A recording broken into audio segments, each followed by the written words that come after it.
So yeah, Brogan. Yes. So basic format is we're just gonna go through introductions of the hosts first. Mhm. Cause get fucked, and also, but then we'll throw it over to you. Yeah. And then I'll go through some things that I gotta announce beforehand, and then we will start basically. So what are we talking about? We need to watch together. Yes. Mhm. The watch together here. Oh, right. Yeah, there's a whole channel for it. Yeah, Yep. Brogan, here. There we go. Uh-huh. You. No, he doesn't get to join the Discord. No, I don't he even want does. to. He does, because he's now a Come on. guest. You should see Watch Together as one of the channel Ah, things. there it is. Yep, private Yeah. channel. Gotcha. So, Yeah, this is not a video where I don't think I'll be able to keep as even of a head. that's totally Oh, fine. okay. So that means I'm gonna fucking explode. Maybe. Uh-oh. I don't know. Depends. I'm guessing you guys have watched this guy's stuff before. No, Nope. not this guy's. Okay. We've watched similar. It's just for me the fact that literally we always encourage people to read your player's handbook, Mhm. Yeah. and bring then one along. yeah, Uh-huh. and then it says leave the rule book at home. Where does it say that? Oh, no. Yeah. Yeah. Yeah. So, Yeah. you boys ready? I Um, am you guys can't hear. so ready. You guys can't hear Maura and Sean talking in the background, right? can I hear heard it a oh, occasionally. but that was it. Okay. Is that a big deal? No, No, it Ah, should be me fine. crack it open. If you cold need one. to, have a lengthy discussion, please mute yourself. Oh, of course. Yeah. If need be. But Hmm. other than I that, just. I can. Okay. Okay. That still mutes me? Yeah. Cool, because I'm eating spaghetti, so I'll just mute myself until I have something to say. oh, that's weird. Okay. Oh, that's weird. It's saying that you're muted, but you're not muted. That was weird. Did There I you fix go. it? Yeah, that was just Okay. weird. Anyway, okay, so let's get this going. Yep. Hello out there, and welcome back to TableTalk Discussion and Discourse. I, as always, am your host, Alejo, aka Great on 95. I, as always, coming at you again, back at it with encouraging you to read your player's handbook. am your second host, ItsSneakyAdolf. And it's me, your third host. Woke up just in time. It's Boo. And today we have a special guest. Special guest, please, if you would, introduce yourself. Is it Matt Mercer? It's me, the guy who voice acts every video game. Yes, God I damn call him Matt because he's my friend. Yeah. But yes, Hi guys, this is Gameboyer721, also known as just Brogan, and I have played D&D multiple sometimes. he has. We have indeed played D&D once or twice. Mhm. Yeah, a few together. Here, Yes. there, and there. He's, Almost every time. He's a good friend of ours, so we've decided to let him on because, yeah. Special privilege. Let's go. Yeah. Yeah. But It's an yeah, honor. And I want to get Joe Cat on here. right. That'd be great. This is I our love that first, Joe Cat but on this, I know. Anyway. this is our first guest, so everybody, go find him on your whatevers. We'll have him plug his Hi. stuff before he leaves, Mhm. because he won't be with us for the entire time. I won't. No But- one will really be with us forever. No one will be. Wait, do I die after this? Yeah, I mean, yeah, you join the ranks, obviously. Uh, Yeah, like I seeing mean, the face eventually you do. Yeah, eventually. Okay. But what if Um, I die during it? If you die during it, that's even better. That's Then good. Well, I mean- our viewership skyrockets. Yeah, right? Do us a favor and try to cough a couple times. Say you have corona, Mhm. and when you die, then we can publicize it. Yep, Yeah. exactly. Alright, And then I'll do we'll my best. be no better than anyone else. Yeah. Good. Anyway, before we Maybe get we shouldn't into- discuss our evil plan. It's true. Yeah. Yeah, Yeah. no, you're absolutely right. Anyway. Before we get into today's videos, we post this podcast first on YouTube. So if you're listening to this on the audio version on the on whatever podcasting site, this goes on YouTube first Friday, 4 p.m. Eastern Standard Time, and then again on Monday at 12 p.m. Eastern Standard Time on whatever podcasting service you like. it takes a little bit for some reason. I've been checking today actually to see how it was, and it takes like 15 minutes or more sometimes for most podcasting sites, which was really annoying. But Google Podcasts doesn't for some reason. So hey, and the other thing is every Wednesday, I will be posting until the campaign is done, the snippets of our sessions of our D&D campaign that we're doing. In fact, all of us are in it. Hey. Which D&D campaign is that, Alejo? It's Devils and Dice. You goddamn right it is. It is. It's fun. It's a good time. Session 1 will be posted on Wednesday, which will be after this has been posted, or before this has been posted, excuse me. And it's before we record it on Thursdays. So, yeah. Interesting stuff. So you'll be able to catch up before anything new happens. Yeah. And then you'll technically be a week behind, and then you catch up, and then a week behind, and then, yeah. Isn't it interesting? Hey. Content creation. Exactly. Well, upload schedules. Yes. But yes. Anyway. With that all said, I think that's everything for now. So, shall we embrace the madness? Embrace. Yeah, really. Madman's insight incoming. Today, we're looking at... Yeah, this is a great old one's wisdom that we got right here. Yeah, we're looking but the great old ones are usually actually pretty smart. That's the thing. Yeah. Mm-hmm. Yeah, that's true. We're looking at a video from the DM layer called How to Introduce New Players to D&D, Leave the Rulebook at Home. And immediately, all of us were like, oh. It sparks joy, but I'm not sure if it's the good kind. Exactly. Very curious to see if it's going to be like ignore the rules for your first session or like keep it light. Yeah. Yeah, for some reason, I'm hoping it's a approach of don't hit them with the book. Right. Yeah. Here's hoping. I have to, for some reason, my ad blocker that I do use, is making it so that this now has an additional little thing over, like, in the actual video. Which is yeah, it's like, oh, are you using an ad blocker? Well, here's this unskippable ad that's like a minute long. Yeah, no, I remember that shit. It's just it's got like a bar that's now just on the top, which is really fucking annoying. Issues loading YouTube videos, yeah. That one. So that's fun. Cool. Oh yeah, that's happening for me too, but that doesn't happen on anything else. It wasn't doing this before, as far as I was aware, but that's going to be in the video, unfortunately. So hey, yeah, we use ad blocker. Oh well. Yeah. I'm not giving don't like ads. money. Yeah, that's not very inclusive. If I really like something, I will turn off ad block for that channel, you know? Mm-hmm. But not for the watch together, because that just doesn't help. Doesn't really work. Yeah. We take long enough to get through this shit. There is a free trial for every channel that I find on YouTube. And then if I start to like it, then the ads start. Did you buy the full version? Yes. Then what about WinRAR? Huh? You still haven't bought that WinRAR fight. No one buys You guys didn't buy WinRAR?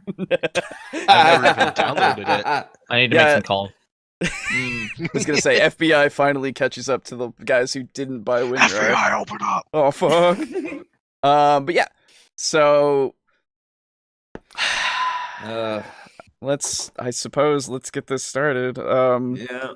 I looked at one of this guy's videos before, and I posted it in our source, and we might take a look at that one secondly, in fact, just to see how that is. I don't know, but this does not give me hope. Yes, what? Does his crude outlining not give you hope? No. No, it doesn't. Let us begin. Every DM's been there. You get a new player who's never played before. Fresh meat. So, naturally, you have to explain all of the rules to that player. I don't know. I was literally thinking the same thing. Yeah. It wasn't as noticeable until he said fresh meat. And he was up close to the like, camera. Yeah. The way that he said meat sounded less moist than his face. Oh, God. Ugh. Hey, Luke Hart here. This channel is all about helping looking DMs like Papa run John. awesome games for their players. Why real does he quick look so before I jump in, I sweaty? just want to let you guys know that I am giving away a copy of Mordenkainen's Tomb of Foes, so if you're interested in getting something for free, click that link down in the description. And today... I don't know when this was put out. This is an older video. That's not a valid thing anymore. Hey, yeah, don't get tricked. Here's hoping that was when it was brand new, because that shit is so affordable. Dude, I would still be happy about getting a copy of Mordenkainen's. Mordenkainen's so cool. Oh yeah, Do you not already have one? I'm not saying that I do. Oh, I'm not saying that I wouldn't want it. I'm just saying, like, at this time, we're watching this in the future. Yeah. Right? Like, yeah. Today, we're going to look at how I onboard new players to Dungeons & Dragons. So I've been running 4 different games over the last few years, and so as you can imagine, this is something that I've had to do quite frequently, and it's really not that bad. So let's go. The first thing that I like to do is have a meet and greet at a local game shop, and this is whether they have played D&D before or not. This is so that we can actually meet each other before they come over to the player's house for the actual game. And of course, if they've never I'll be honest, that's a good idea. Before, No, it's totally fair. I mean, yeah, like that, having your players meet each other is probably a prerequisite that all of us would genuinely be doing, right? Yeah. Like, because otherwise you're not gonna know anybody. You're not gonna know who you're playing with. Right, you need to know each other as players before you play as characters. Exactly. Yeah. I have had sort of the opposite experience where I've had people join my campaign who I had not met the day before they joined. Okay. And you were DMing? Yeah, oh yeah. Oh, that must have been fun. Yeah, oh, it was fantastic, especially when they were a first timer, and I had also never met them, but everyone else at the table knew them somewhat. Especially it was because they were living at the house where we were playing. The guy who was hosting was my the spell sword in my campaign. So like he knew them, and because he knew them, a bunch of the other players knew them, but like I had not really gotten the chance to meet or interact with them much. Like I had seen them, but never really like had a conversation with them. And those players now are not part of the game, thank God. Because like outside game drama resulted in them no longer living there, and now I'm back to my core group. Well, you know, +1. Win some, you lose some. I will say one thing sort of on the opposite side of this, because I just recently played a game with a lot of new players. In fact, I had never met one of them. I'd never met the other 5 in the game. And it was interesting going in with not really any opinions going into it, and sort of developing both relationships between characters and actually developing relationships as players in that one session. Oh, sure. There's obviously there's going to be camaraderie because it's Dungeons and Dragons and it's very inclusive and everybody likes each other when they're in it. Usually. At least you would hope. At least you would hope. Yes. Yeah. I apologize. You're right. But I would imagine that is the case for most people, which is good. And then if you're in a situation where that's not the case, I mean, you can leave when you need to. I need to win D&D. Right. Exactly. Yeah. Those kinds of people, you just go. That's a whole different topic. We've been over it Everyone else needs to lose and be miserable, and I need to be the main boy. Exactly. Yes. If you're in a group like that, then yeah. Then I use this meet and greet as an opportunity to introduce them to the game. Right, so about that. First, I firmly believe that placing too much emphasis on the rules is a mistake and could Sorry, well no, you have more to that point. Sorry, I was about to be a hang-up for new players. You see, trying to introduce a new player to all of these rules all at once is going to be fruitless. No, okay. We have to introduce them to one book. One book. The player's and one handbook. subsection of one book. Yeah, they don't need to know Volos. They don't need to know the Monster Manual. They definitely don't need to know the DMG. They don't need to know Sword Coast. They don't need to know any of those modules. But they don't. Yeah, literally none of the modules. Literally, they just need to know their class. That's it. And not even all of their class, but literally only up to the levels that are relevant to them. Like, we advocate everybody should read your player's handbook for a reason.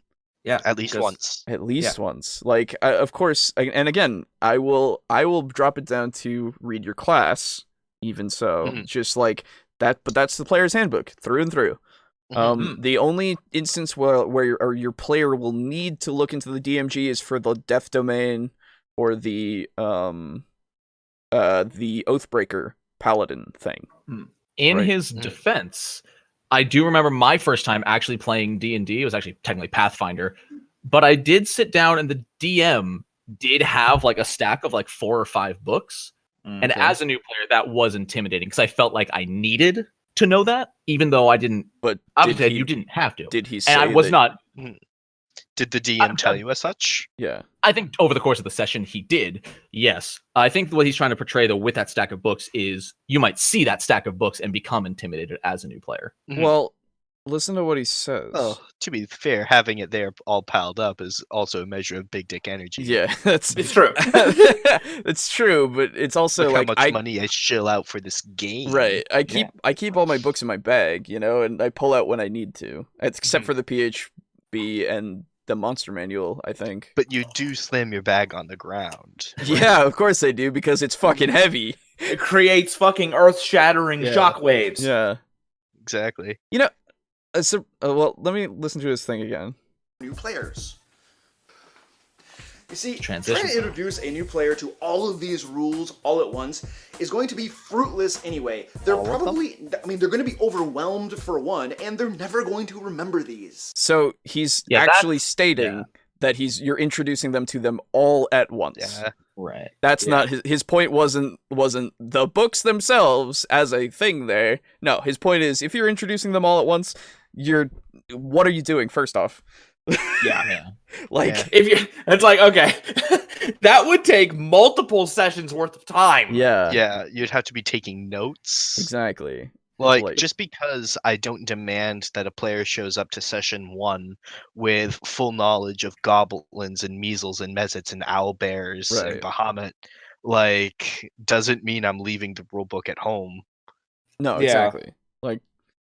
And again, I don't know, I feel like I would, and I think all of us would go, okay, so we're playing D&D.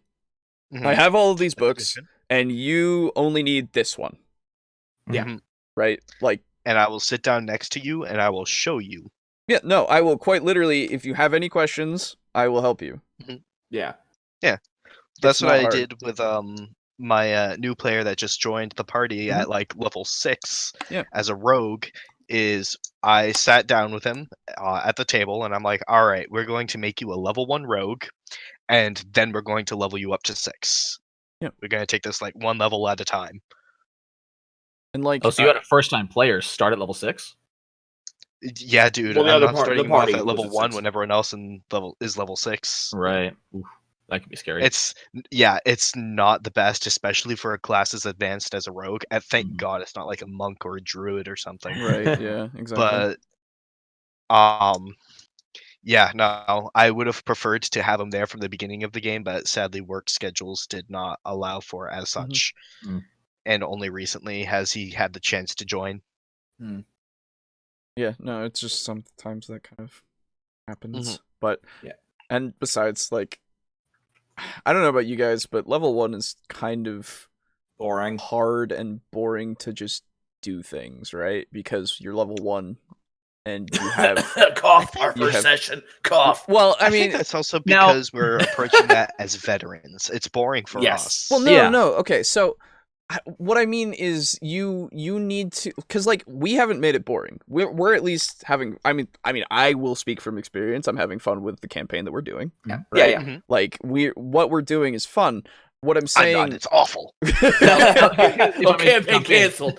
The reason it's fun, and it obviously comes from our experience. A new player wouldn't be as good at this, but I love level 1, especially for new players, because it forces role play.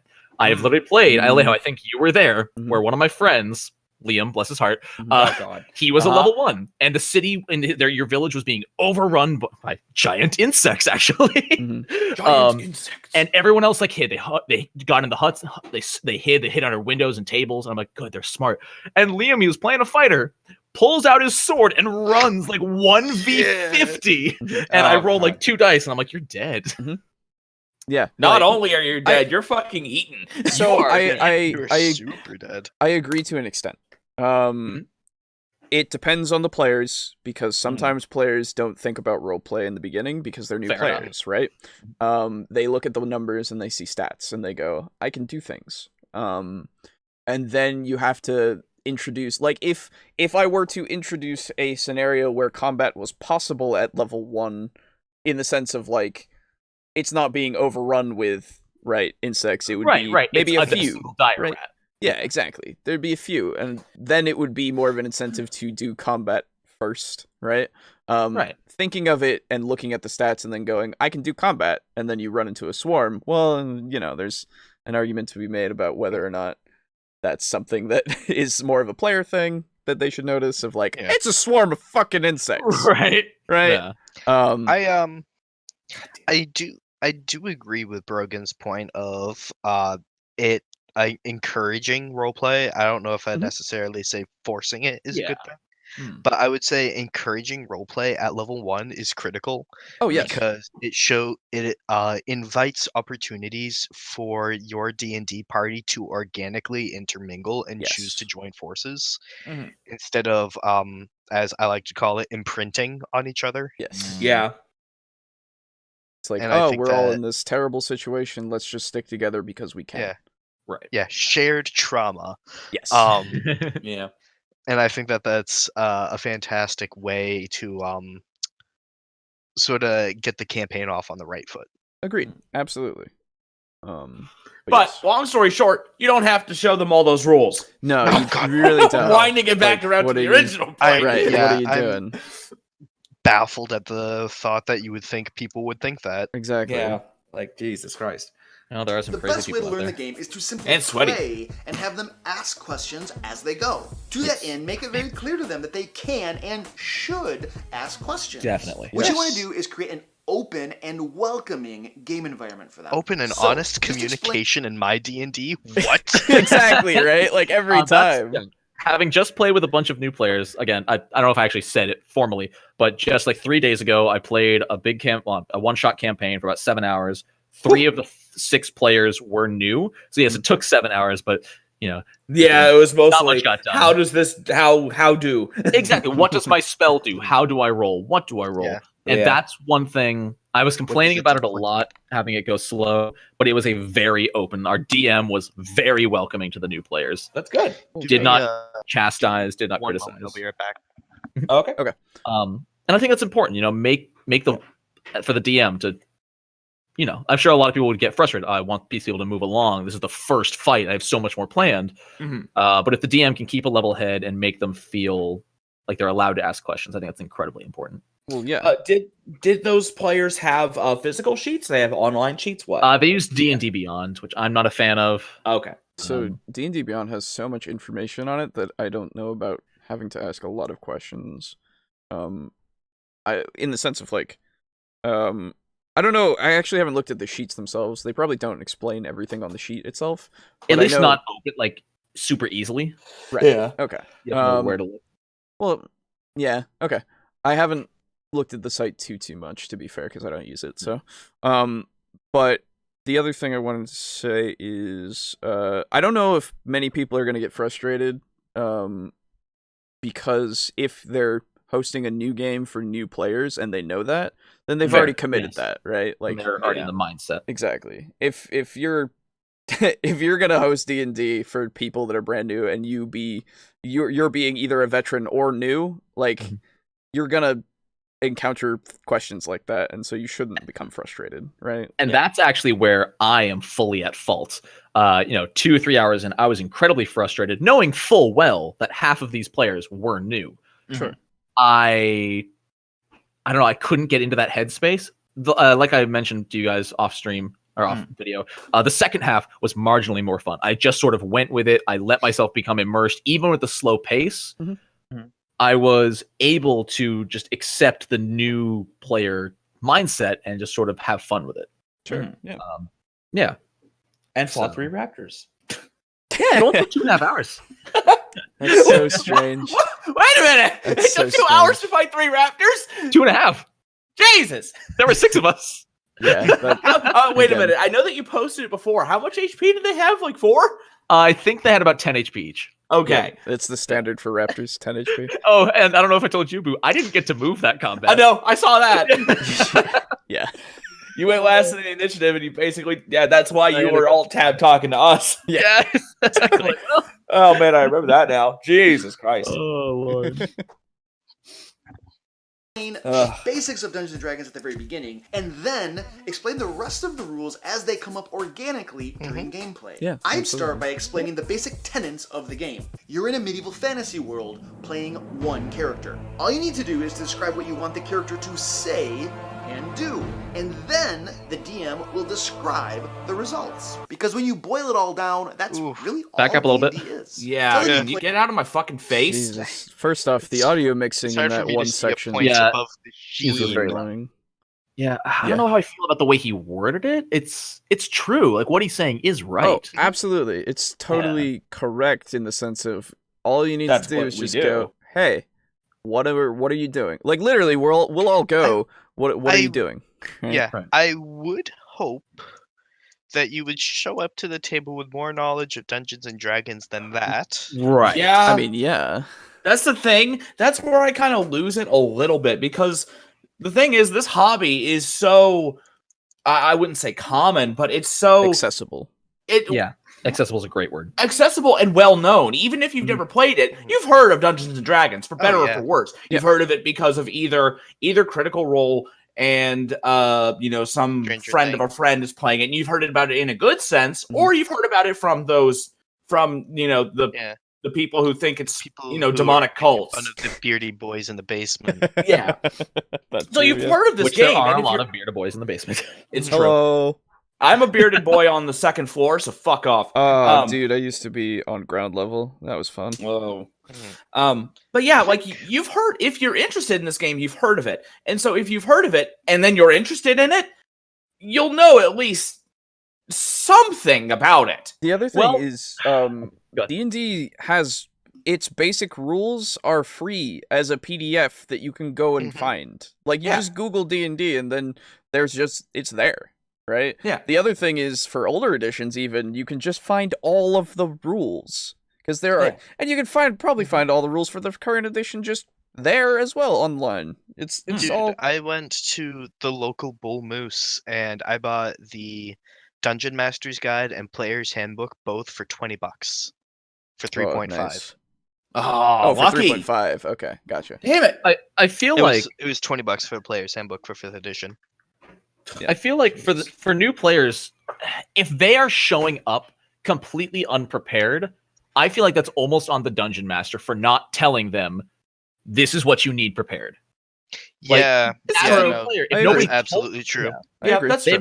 If they've never roleplayed before, they might not know they need to know certain rules. They might think it's like a board game, and you just sort of learn as you play. It's true. There is a certain amount of prep that the DM needs to make to say, could you read this before and have this before, read it, have at least read this before you come. Right. And typically you can hit everything that needs to be prepared just through the character creation process. Yeah, exactly. You can touch on combat when they pick their weapon. You can touch on getting hit when you get their armor. You can touch on skills. You get a little bit of everything. Yeah. And then if they do it that way, then they can still leave the rulebook at home. No, don't do that, please. Oh my god. I'm so curious to see when he brings that up. It's already 2 minutes in and I don't know if he will. Well, I mean, I guess he's just mentioning don't hit, I like the way Aiden put it, which was don't hit them with the book, which I think would have been a better tagline. Yeah. To ask questions about the world around him, to explore and to interact with things. I want to take a look at the bookcase. What kind of books you got? Oh yeah, I'm scared. That's a very hairy woman. She just put all her hair in front of her face. I know. Yeah. No, dude. But she just doesn't want to be on camera. Don't you know? Yeah. Why? Okay, so there's this weird monicum of wanting to be on camera, but also not, right? Why not just do it yourself, man? In his other videos, he does little skits with him as the only character, playing multiple roles. Wanted to be involved, right? That's what I'm thinking. Sure, that's fair enough, but also not at all, right? She's not. She doesn't want to be seen, but not risk having the privacy leaked. I do know people who are always longing to be a part of things, but then the second a camera turns on, they turn camera shy. That's fair. Fair, I guess. But then, then if you can't see anything, they can't see you. Dagger, pry the box open. It's a beauty salon? Yeah, I go in. What color dyes do they have for hair? Oh, real quick, let me know down in the comments any suggestions you thank have God he patted for himself onboarding new drier. players. All right, character creation. Yeah. Arguably one of the most complex parts of the game, and for that reason, I would never Oh my ask God. new players to roll up their own characters by themselves. Wait, Okay, at least he added by themselves. I thought he was gonna say no I don't rolling know, of your own. man. I think honestly, it encourages you to look at the material and actually try to understand what it is. Oh yes, Yeah. but the DM should definitely be present. yeah, you should while sit you're down making your with first them and help character. them. Yes, I agree that you should be present as well, but I feel like also if you have somebody try to do it their first time, just try it, right? You could have them like look into it and then learn stuff on their own as well. I don't know. Yeah, no, But they might learn something the wrong way. And then you correct them. The first time I made a character, it was for the campaign that both of you guys were also in. Yeah. And I was making the ranger, and our DM just kind of sat me down with the player's handbook and said, "Hey, make a ranger if that's what you want to play." And I said, "Okay, cool." And he's like, "Let me know if you have any questions. Yeah. I'm gonna be over here helping these other people. If Exactly. you have any questions, the book will reference you to what you need. Read that." Yeah, and I think that's a perfectly valid way to do it. You don't have to handhold them throughout the entire process. I think that'll vary from Well, player I think to it was player. also because he was helping other players. Well, there's That also as well. there's also that, but I also ascribe to think, or I also think that people have a modicum of critical thought, right? Mhm. Where they but fair. themselves. well, I mean, legitimately, I think they're going to look at the book at least, and then look at, I don't know, the index or the table of contents, and look to see what they need, right? Yeah. It's Starting a classes, reading. right? Yeah, my favorite section is how to make a character. Yeah. Chapter Now- 1. Something else to think about. Mm. A lot of people, I mean, D&D, especially if you're playing like 5e, it's not like cheap to get into. It's not expensive. You know, like you said, $20, $25. But a lot of people want to play it once before they drop any money on it, Again, which is fair. basic Sure. rules are free. Yeah. They have everything you Right. need for basic. You can Like- download PDFs of the player's handbook. You could also pirate the handbook easily. Which you What? shouldn't. Don't do that. Anyway. Again, though, I still think it's very easy for some people to get lost. I know people who are great at playing D&D, but they just get lost in the pages of the book. Yeah, and You know, a lot of people.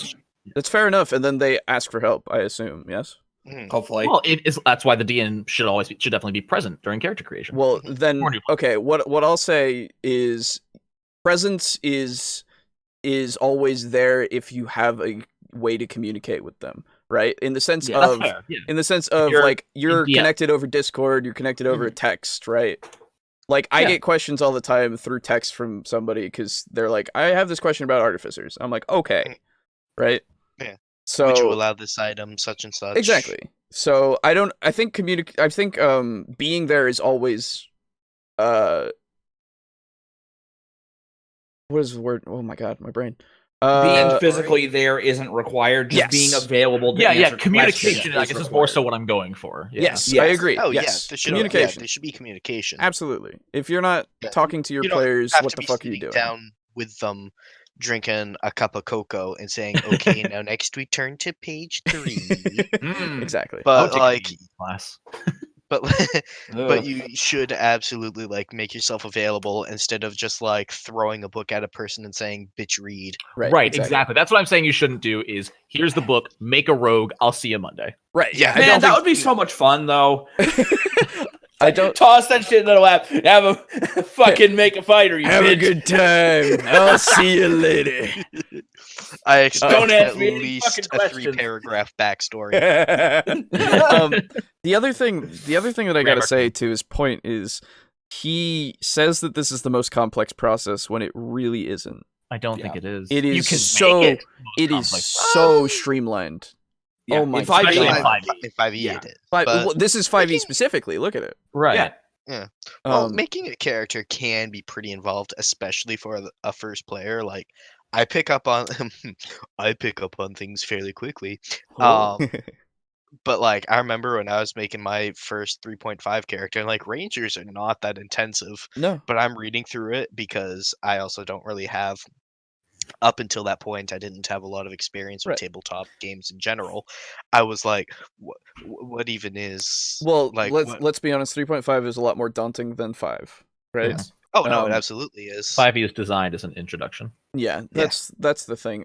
For this point specifically, it does depend on the version definitely, but for 5e itself, it has step-by-step baby guide for you, right? Mhm. Like Oh yeah, it shows the creation of Brunor at the beginning. it does. It also Yeah. tells you about bonds and flaws and all that stuff if you Mhm. don't have any ideas for what that character is going to be like. Right? The They even have random chapters, generations for yeah, those. the chapters even themselves reference the chapter before and after them as a Yes. step-by-step guide on, you make this, now let's work on this, now let's work on starting equipment. Mhm. Congratulations, you've made a character. And like if you're the type of person that just doesn't want to read stuff, well then You're But playing the wrong game. my dude, yikes. I have had to sit down and do the character for someone, right? Because they didn't want to read, and it infuriates me more now because I've just had time to think about it. And I'm just like, just fucking read it. Just read your class itself, man. That's it. And then reference what you need, which they do. I've now. ran into an actual illiterate person before, and Oh, fun. the ease and casuality of like she said, "Oh, I don't read." Like the same I way that don't read or I is can't like, read. she then went into talking about how she can't. Okay. In that Um, case, That's yeah, more forgivable. that's fine. no, because I verified that she was lying. Okay, Whoa, well that's a whoa. completely different case. Yeah, no, like she said, "Oh, I don't read," in the same way that a person said, "Oh, I don't smoke." Oh. Just, "Oh, I don't read." And she's like, "Yeah, no, I was born deaf, so reading never really took." And I'm What? just thinking to What? myself, I'm like, "Okay, Ugh. okay, whatever. That seems weird." That's And contradictory. I literally turned around like the other direction, making it look like I was doing something else. And I said, "Oh yeah, no, I've heard of other people doing that. Yeah, I've heard that happen a couple times." And then I turned back, and then she said, "Oh yeah, there's a few of us." And I'm like, "Bitch, you can hear." Yeah, that's so weird. What the No, fuck? yeah. So like, What the fuck? Okay, so let me then rephrase. If you're Yeah. well, no, I said it in the beginning. If you're not willing to read, then that's not cool, man. Like, yeah, just that's like on you. it's not that it'll take you maybe an hour to read the relevant parts. Yeah. Right. Not to mention, even going past the whole you're not grasping the rules, if you're not willing to read and you're not willing to learn, then it's clear that your interest in this game isn't Right. Yeah. it's Absolutely. It is not enough. It is tangential at best. Yeah. And I'm sure that I probably won't have your attention for most things, especially too if I make like a magic item for your character Yeah. and I hand it to you on an index card, so other Mm. people are like, "Ooh, what is it? Ooh, what is it?" And you're reading it, and then I hand you the index card and you just go, "What does it say?" I'm gonna be like, "Fuck off, read it." Yeah. Exactly. Yeah. What does this do? I don't know, dude. It's almost like I wrote it down for you. It's on the card, Read. dude. Also, can I just say he looks so sad right now? Yeah. Like, don't make fun of He me. looks so I'm sad. out on this. Oh my god. Anyway. That man needs to get a soft box Yeah. lighting. Here's That the thi- outside lighting is not Ooh, doing. the glare on the right side. No, it's Yeah, not. It's yeah. not great. that's not doing him any favors. I think that it's probably objectively better to walk a new player through the character creation process. However, since I don't usually have a whole lot of time, my preference is to simply ask the player what his preference is for a race and a class, and then create the character for him. No. And if I'm really- No. No. All right, you lost me. I'm trying to play No. devil's advocate here, but that I completely disagree with. Mhm. The basic Instantly, process we're just I use. no. So, my first character, in the campaign that has been mentioned before with Brogan and Aiden, I couldn't, like, I created him a little, right? but I kind of didn't go through it too intensely. And I'll be honest, I didn't feel like it was my character for a while. Yeah, it took you a few sessions to kind of get into your own. Yeah, exactly. Until Barry showed up. Until Barry showed up, yeah, where I had more of a dynamic because of that. But if you just have a character made for you, it's not your character. No. You can't invest in something that isn't yours. I don't know. Right. It's not the same way, at least. No, exactly, because you're not looking at it from the point of view of being that character. You're looking at it from I'm above that character, playing like isometric, right? Right. Yeah. Instead of I am playing that character, it's I am playing as that character. Yes. Yeah. It's the same reason why I didn't pick any of the named characters in Divinity. That's fair. Yeah. Like as cool as Fane is, I don't want to play as Fane. Yeah. You want to be Cage. Yeah. Shadow. Yes. And that's where a big difference between people and a big difference between video games versus D&D actually comes. Yeah. Because a video game like that is much more akin to reading a book. It's a linear story that you can't change. But in D&D, it's your story. If you want to go kill that shopkeeper and take his money, you can. Yeah. Please don't, though. Don't be a murder hobo. Yeah, don't be a murder hobo. Oh my god. Nah, dude. Revenants. Yeah, that's how you stop murder hobos. You go, oh, every fucking innocent you killed, now they're after you and they're a CR5 and you're just level 2. Ooh. And there's like a billion of them because you killed like a billion fucking people, you asshat. Yeah. I don't care that you're level 6. You can't take on like 10 CR5 enemies. Exactly. But yeah, I just anyway, like fucking why would you do like I understand that this guy's busy and that's why, but like at the same time, dude, you're not if you're busy, why are you making their characters for them? You're kind of contradicting yourself if you're there. Experienced, you can make a character in 5 minutes. Yeah, exactly. It's true. Whereas walking someone through it will take at least an hour. It's true, but at the same time, you can do what we've suggested and just be open with your communication so that they can like a text message doesn't take that long. Here's my text. Yeah, here's my like phone number. Text me. Exactly. Like at least personally, the general trend I take with a player is I say, how do you want to play? And they say like, oh, I want to hit things from afar. And I'll say, okay, how do you want to do that? With spells or with like a bow and arrow or something. Bow and arrow. Okay, well, there are a few classes that are very good for a bow and arrow. Here's your options, and I'll expand on each of those. And they say, that one sounds pretty cool. And I'll say, okay, you want to be a rogue? There are various like races that are better for that. Do you have any thoughts, or do you want to just kind of go for something a bit more optimized? Oh, I think a human is fine. All right. What's your backstory? And then I typically have like 7 or 8 backstories that I've just thought up of characters for myself, and I'll say like, you could do something like this maybe, or like something like this, and then they can use that as like a starting seed from which to grow their own character. Yeah, like a springboard. Yeah. And then their character, they'll be like, oh, can I have this and can I do this? I'm like, no, that doesn't fit with the rules here, but that other thing, like that could definitely be worked in. And clear and honest, open communication between them and the DM. Yep. And they have a character that's their own that they find interesting and that like blends into the world and hopefully has a reason to join up with the rest of the players. Yes, exactly. And then I don't know about any of you guys, but honestly, character creation is one of my favorite things to do. Oh yeah. So many people say that it isn't, but I love it. Yeah, no, that is like one of my favorite things to do because like when I come up with my characters, I don't come up with new characters all that often. Like I have, I think like maybe 3 or 4 on the back burner that just are ready to just be thrown into a campaign. Yeah. And man, that's so fun. It's just so fun thinking it's like, okay, what do I want to do? I want to make a fighter who fights entirely with chakrams. And then but that doesn't really fit with a fighter who wears like plate mail, so we'll make her like a tribal dancer, and she's like an entertainer to keep like the spirits of the tribe happy, like when during tough times when they're like traveling and they're like a nomadic tribe and whatever.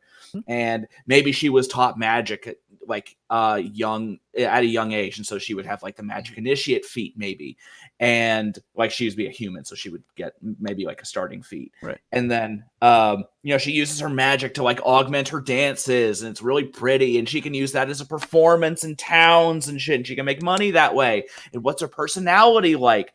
Does she like being an entertainer? Does she feel like she was forced into it? It's so fun. Fuck, it's fun. Yeah, I don't want to have that taken away from me, man. Don't you fucking do that. Now, the hard part for new players with that is, yes, like you could roll for stats and make a character without even giving it a second thought. You could roll the 4 dice, assign them easily. You know what stats are important. You know how the modifiers work. Yeah. But the hard part for a new player giving their character a background is they do need that base understanding of the rules. And so it's easy to get overwhelmed by the rules before trying to make a believable character. They want to make sure they're playing right. Yeah. Which is why it's hard to get a new player hooked into a character. Yeah. But again, all you need there is the DM being able to text the DM. How do I do ability scores? Yeah, exactly. I know. What do these mean?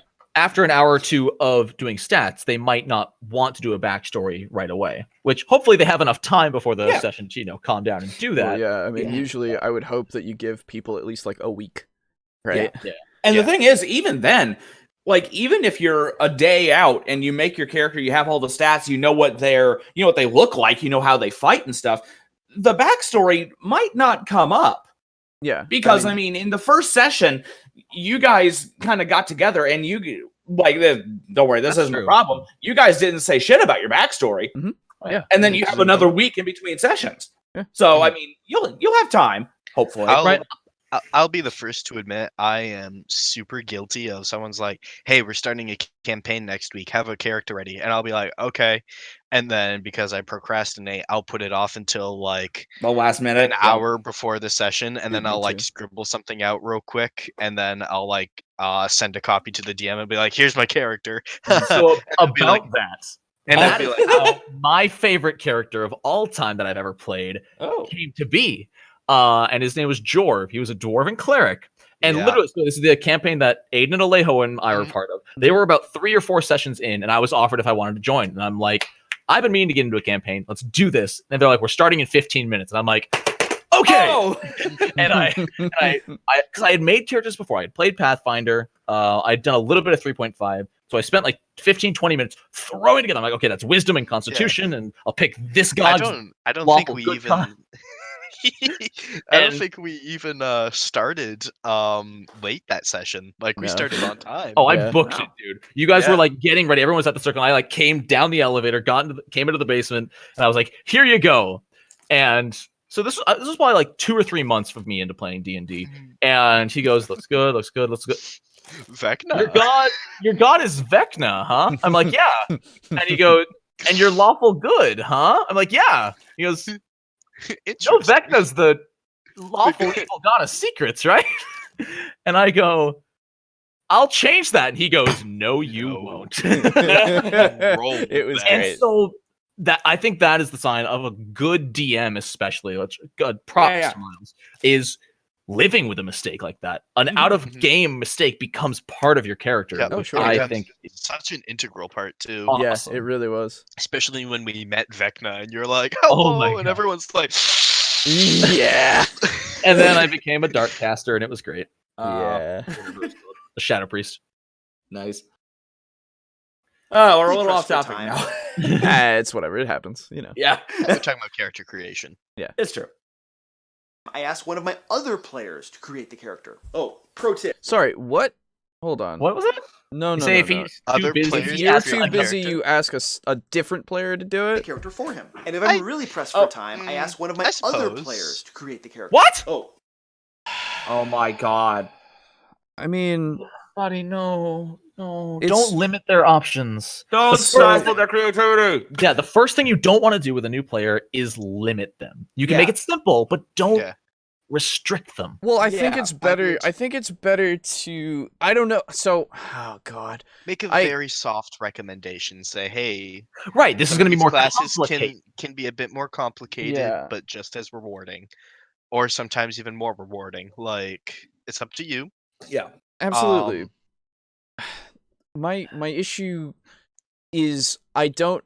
So, from what he said, then it sounds like the other player just makes the character and that's it. But I fucking hope that they talk to the other player, right? Like if you're Otherwise, having they're gonna another. make a character that like complements theirs. There's even if it's unintentional, there's Not going to be necessarily. metagaming with your character. Yeah. Absolutely, which Not is totally a thing that could happen. But what I'm saying is, like, if you're passing the buck like that, I hope the other player talks to the first player and Right. actually gets what they want, right? And not It, just se- doesn't just make them a character. it seems like your players have more time for your players than you do. Yeah, and that's not a good thing. Not great. And that is an great. easy I trap mean- that DMs can fall in, and that's sort of why I like to sort of improv my campaigns rather than overly write them. Is if you're spending more time on your campaign than you are your players, you're not doing it right. No, I wouldn't say Well- so. No. What do you mean? So- 'Cause to me, that means you are more focused on your world's story getting told than your players having fun. Well, I mean, I'm if not you saying spend- hourly wise. I'm not saying like because you need to spend a lot of time creating your That campaign. can definitely be an issue, but I But think I'm that's saying- a false dichotomy. yeah, I'm saying don't ignore your players. Yeah. for your that's a campaign. better thing to say. don't Yes. Yeah, that's sort of what I'm ignore trying to say. campaign. Okay, Okay. because like if you can put as much work as you want into your campaign, like, Yeah. and I don't think it doesn't inherently detract. Yeah. That because that's just Yeah. not. Yeah, don't say it like Just- that.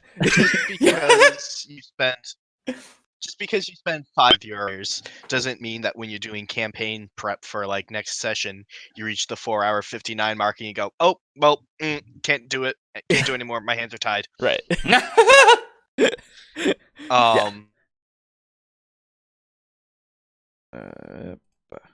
Oh no. I Definitely. lose it. Let's watch it again. Let's watch No, it again. I don't want to No. watch it again. Please no. We got 3 Please. minutes. The story. Aiden, Aiden, you you're good? starting to Sort of sound turn- like a weird, like every now and again Oh, you get sorry. clicks and stuff. It's probably because I was messing with my dongle. Yeah. Oh, we were alright. at 3 minutes, not 3:30. Yeah. I'm bringing it back. Oh, we can't skip some of this? No? Oh. No. We need to give him all of his points. Ugh. I really hope it's summer where he Ugh. has. Every face. I know, It's fucking it- annoying. It's I know. either a lot of gel or he's right out of the shower. But I feel like he would have dried off at this point after the shower. Yeah. God.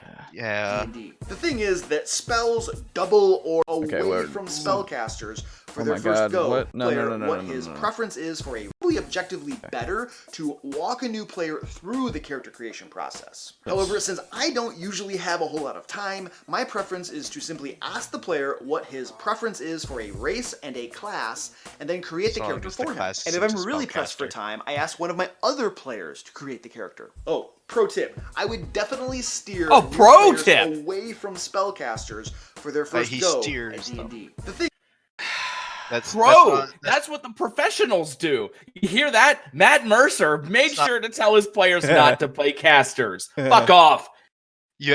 in fairness, we have no way of knowing whether he did or not. I know. Like, And okay. I am with you, Aiden. His wording, steer is not tell them not to. Yeah. Yeah. Thank exactly. God. However, I would definitely not use a word as harsh as steer them away. I would Yeah, advise. No, exactly. Yeah. Because like in I wouldn't even say steer them away. I would say if your player wants to play a caster, tell them that it's a very complicated Yeah, class. that's what I mean. It will Exactly. require a lot of creative thinking. That's My, what I would say. My druid is a first time player, and I'm like, just so you know, dude, druids are like pretty in depth. Hmm. And everyone at the table went, oh boy, Bradley's playing a druid.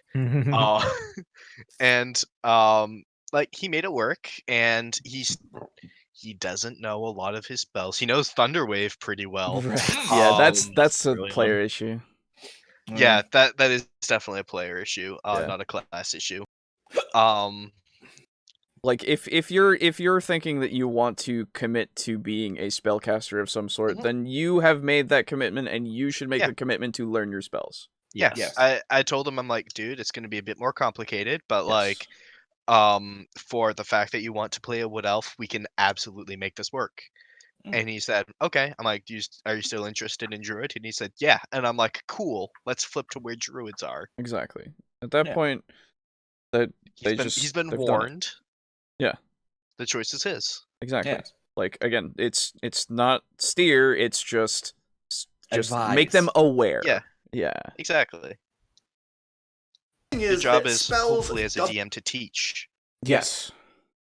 Double or triple the complexity of the game, adding layers of rules on top of the already base rules, and that's something that new players probably just don't need to deal with right off the bat. They really need to get the basic mechanics of the game down first. And then once the new player's character is all squared away and created, what about just Stunning walk Strike? him through the... Yeah, I was gonna say... What about sneaking?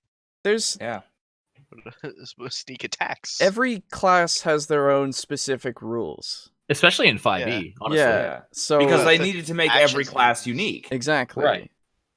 So If it was like, honestly, if it was like 3rd edition, yeah, So- if they're a fighter, all they're gonna do is hit stuff unless they get creative for like the first 3 levels. Then there's Action Surge, which allows them to completely change the action economy Right, of the fight exactly. for a round. Right. There's fighting Relentless styles. Endurance, which Second changes win. how hit points work. Yeah, second win. Relentless like, Endurance is for half-orcs only. Isn't that barbarians? no, barbarians only get rage. It's the orcs themselves. I'm that, thinking of their unarmored defense, I think.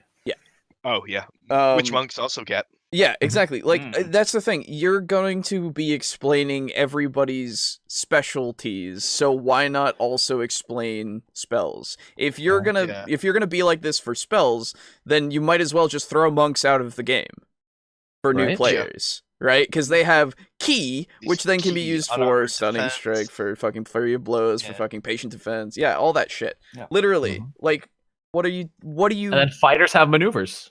Yes, if you Let's that's at just 3rd level, ban but the yes. sentinel feat. Yeah. Not Yep. to mention, if you're making the character for them, they're not going to even see a hint of any of these rules. Exactly. Yeah, You're just asking, what do you want to do? This What do you want to be? seems Okay, like done. And then Yeah. you hand Oh, them a let me sheet. just They're like, pull what the out- fuck is all this? let It's a me just huge pull out oversight. pre-generated monk sheet A, and then let's also tweak it a little bit so you are now a tabaxi. There you go. There's your character. What do you mean you don't feel involved in your character? In his defense, he did state, I would almost always recommend walking them through the character No, process. no. He said it's objectively what he would do, but what he said is that he prefers to, because he has less time, make the character himself. So yes, And then if he has Yeah, enough, if he's short on time, he'll make the character himself, and then if he's really short on time, he'll have another player walk them through. so it's all well and good that he knows objectively that the first option is the best, but he doesn't do it. Like self-proclaimed. I would adore to see this guy and oh, no, please. the guy who assigns difficulties to rooms together, Oh, because Jesus. he only wants his players playing fighters, right? But the Yeah. other guy thinks that fighters are OP. Yeah. And I'd love to see them in a game together. That wouldn't happen. basics of his PC's abilities and features. Now, bear in mind that he's probably going to forget. Sorry, wait. I just got out of the room. Whoops. Oh. Hold on. I'm back. Yeah. I'm fucking I'll up let you so much rewind. today. My god. Every DM's been Okay, cool. I just want to hear that again. Yeah, let's there we go. just walk him through the Okay, wait, no. Go even further. that new players probably just don't need to deal with right off the bat. They really need to get the basic mechanics of the game down first. And then once the new player's character is all squared away and created, just walk him through the basics of his PC's abilities and features. Okay, so let me just ask you, when you have basic abilities and features, you know how wizards, sorcerers, clerics... Sorry, no, clerics, if this is the case, yeah, all of them have their limited amount of spells they can take. Yeah. Clerics are probably the most complex in that sense because they have access to all of their spells all the time. Same with sorcerers. Okay, yeah, true. So, okay. So those are the two that I would say that you need to take a little more time with to explain all of the spells, but then you just give them the book so they can read their spells. Also worth noting, they sell those spell deck cards now. Yes, I yes. have a couple of those, which is nice. They're There's awesome. also free applications for your phone. Or the internet where you can just search a spell. Do you guys not Internet have is phones? Internet is totally valid. I am an advocate for no phones at the table. So I agree to an extent. As long as you're using it for a D&D related purpose, as in if I'm using my application that tells me exactly what the spells are, and also I can search any spell. Yeah. Or I've just been in groups where it just sort of devolves into long combat, so people are sort of on their phone until their turn. Well, at that point, then I hope that somebody had a chat, right? Like the DM was like, "So don't do that," right? Because otherwise, it's kind of just how, like, if you're looking at your phone to look at a spell list, like what I do, then I don't see why I shouldn't be able to do that. So if you're taking the time to look over the basic abilities for a specific class, then you should also take the time to look at the 4 or 5 spells that your character chooses. Right? Like, those are also basic abilities, and then the cantrips as well. It's going to take you maybe 10 more minutes. It's not going to take that long if they go, "Oh, I like the sound of that," and then you go, "Well, this is what it does," and they're like, "Okay." And then they can learn about their spells later on. Yeah. I don't know, man. Like, just take the time. But he doesn't have time. Yeah, which is unfortunate, and I understand. Why to is he an playing extent. Dungeons and Dragons if he has no time? I mean, it's a very time-intensive hobby. I can also, like, if I'm working through a spell list with a player, and we're like working through things, and I'm like, yeah, there's this, there's acid bubble. Don't take this. Trust me. Because there are some spells that are just objectively worse. I believe it's acid bubble. It's like 1d8. It's like a worse firebolt. It does 1d8 poison.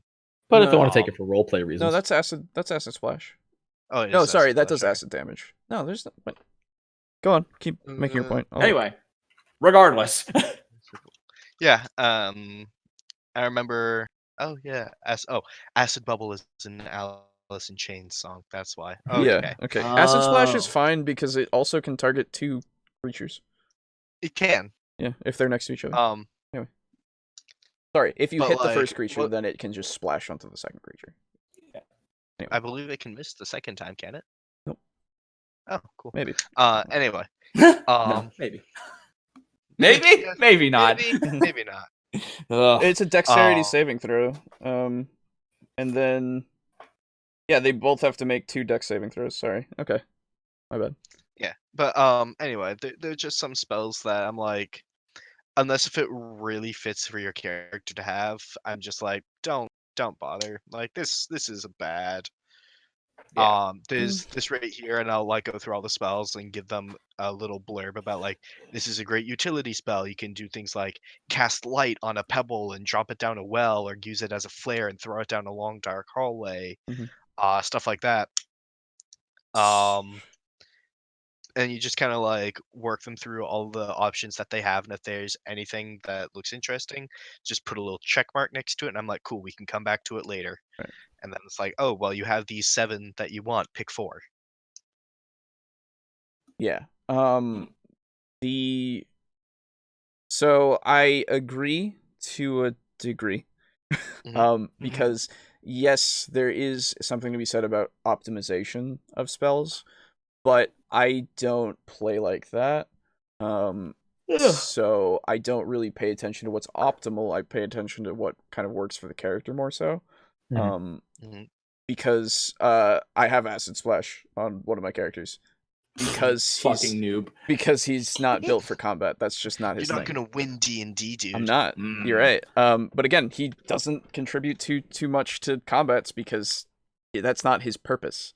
Right? If I may ask, why does he have acid splash? Because it one can target 2 creatures. That was actually one of the reasons why I took it. But also, he's a wild magic sorcerer.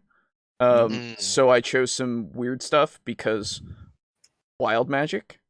Fair enough. I thought you were gonna say he was an artificer. Yeah, or like an alchemist or something. I'd be like, that makes sense. That also would make sense, but no. It was quite literally because it's just like that would be a weirder thing for him to do. At that point. But yeah. I will say playing characters that aren't. I'm with you, Alejo. I don't typically metagame too much. I don't play optimally.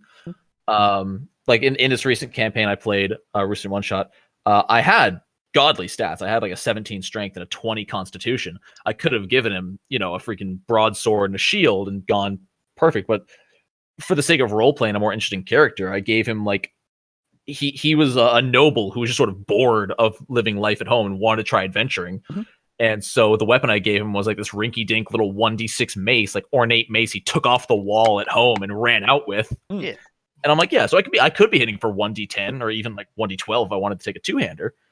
But well, I don't think necessarily steering players who don't know better away from a mistake is metagaming or optimizing. Again, I think it's just I don't want them to feel like they're useless. Again, I don't know if I agree entirely with that. I see what you're saying, and I think you're trying to, but in guiding them that way, it might drill optimization is number one priority into the new player's fresh moldable brain. That and also like again, I don't know about if so I would rather them learn from mistakes, I feel like. 100%. I would rather them take the acid splash and then go, "Oh, fuck, this sucks." And then not use it, right? And then next time they can pick a spell, maybe they'll pick a better one. Exactly. Well, for cantrips they can't, unfortunately, but I think every single class gets the option of changing out a spell. A spell specifically, not a cantrip. So I feel like, again, just the experimentation is its own reward. Yeah. And it also forces them to learn to deal with what they have. Because eventually, later on, if they are more of a veteran, they'll be able to think more critically in times where even the most optimal character would have no hope in this situation. I need to think outside the box and get out of here. The other situation that I would say for Acid Splash specifically is that I've been using it to like break locks and break. Oh, you melt metal and stuff. Like melt shit, right? Yeah, there's some characters that it does absolutely lend itself to character-wise. So I wouldn't even say character specifically. I would just say in general, like situations, not just character. Well, my dude, I'm not going to recommend a paladin take Acid Splash. You can't. I don't know that. If he got magic initiate, I don't have spell lists for each class memorized. Maybe that's on me. Paladins don't get cantrips. So if they got a magic initiate, they got magic initiate, then there's another story. But I would also then go, well, why not? But why shouldn't the paladin also have Acid Splash? Because why would a paladin, unless it is something specifically that you mention in your character of my paladin likes to break into places, the general humdrum basic bitch paladin is not going to be the type to use Acid Splash very often. So okay, this is a good thought experiment then. Unless you're talking about like you could like torture people for information using it, something like that. You could do that. You could also. I think paladins are anti-torture though. Well, it depends on the type of paladin. Evil paladin. Remember, like paladins don't have to be good every time. Yeah, that's right. So Black Arts, I think. So no, it's just any paladin can be anything. Remember? Is that in 5e? 5e took away every alignment requirement. Alignment requirement, yeah. So, which I honestly really enjoy. It's super good. But again, like I feel like you could make the argument for Acid Splash for any reason, really. Right. Like this seems to be a limitation that you're kind of setting there for that, which is very strange. Because I mean, I'm not outright banning it. I'm just saying, hey, you probably don't want this. It does this. If you want it, cool. If you don't, maybe consider just something else. Yeah. I worry about wording it like that. Makes it seem like, I mean, you're making a stupid choice. I mean, you can take the stupid choice, or you know what I mean? I can understand that. Yeah, that's I think that's where we're coming from in that sense. Then you don't want to deter the players from creative liberties. exactly, because like again, I wouldn't even say like it like I would just say it does this, and then just leave it at that, right? You could, and then maybe even put a few of the uses of it, right? Because I would then go, well, if your character is so inclined, then you could try to melt locks, right? Or you could try to melt door hinges and then let doors fall, or anything. Like if that. I remember, I remember correctly, I don't think you can actually do that hilariously. Just in the rules as written. So let me see. Damage to objects is better to be done with force damage, if I recall, because that does more damage to objects. Yeah, but I looked it up in the spell app that we use all the time. Sure. And the second line of dialogue is choose one creature or two creatures within range. It's true. You're right. And then also, remember Zbashu? He actually had a video on this where he was like, "Oh, but couldn't I use Acid Splash to make a vial of acid?" And you put a couple ants in a vial and then use Acid Splash on it. But then Acid Splash is instantaneous duration, so as soon as you use it, it disappears. Acid doesn't remain. And it also, he also points out that there is no wording in the spell itself that says, surfaces are damaged, whereas fire spells actually point out that flammable things catch on fire. Absolutely correct. And that's what I think it does. But again, don't worry. I am not saying that. No. That is absolutely valid, and I'm very happy you pointed that out. So you are entirely correct. I've been using Acid Splash wrong, and I should. Well, stop. I mean, the thing is, as long as your DM is like. Yeah, the thing is, I personally, same. Yeah, I would let you do that. That's totally fine. It's just in the actual rules as written, someone could argue, nah, you can't do that though. It's true. So, it's true. It's a creative application. Exactly. Of a spell. Exactly. Totally fine.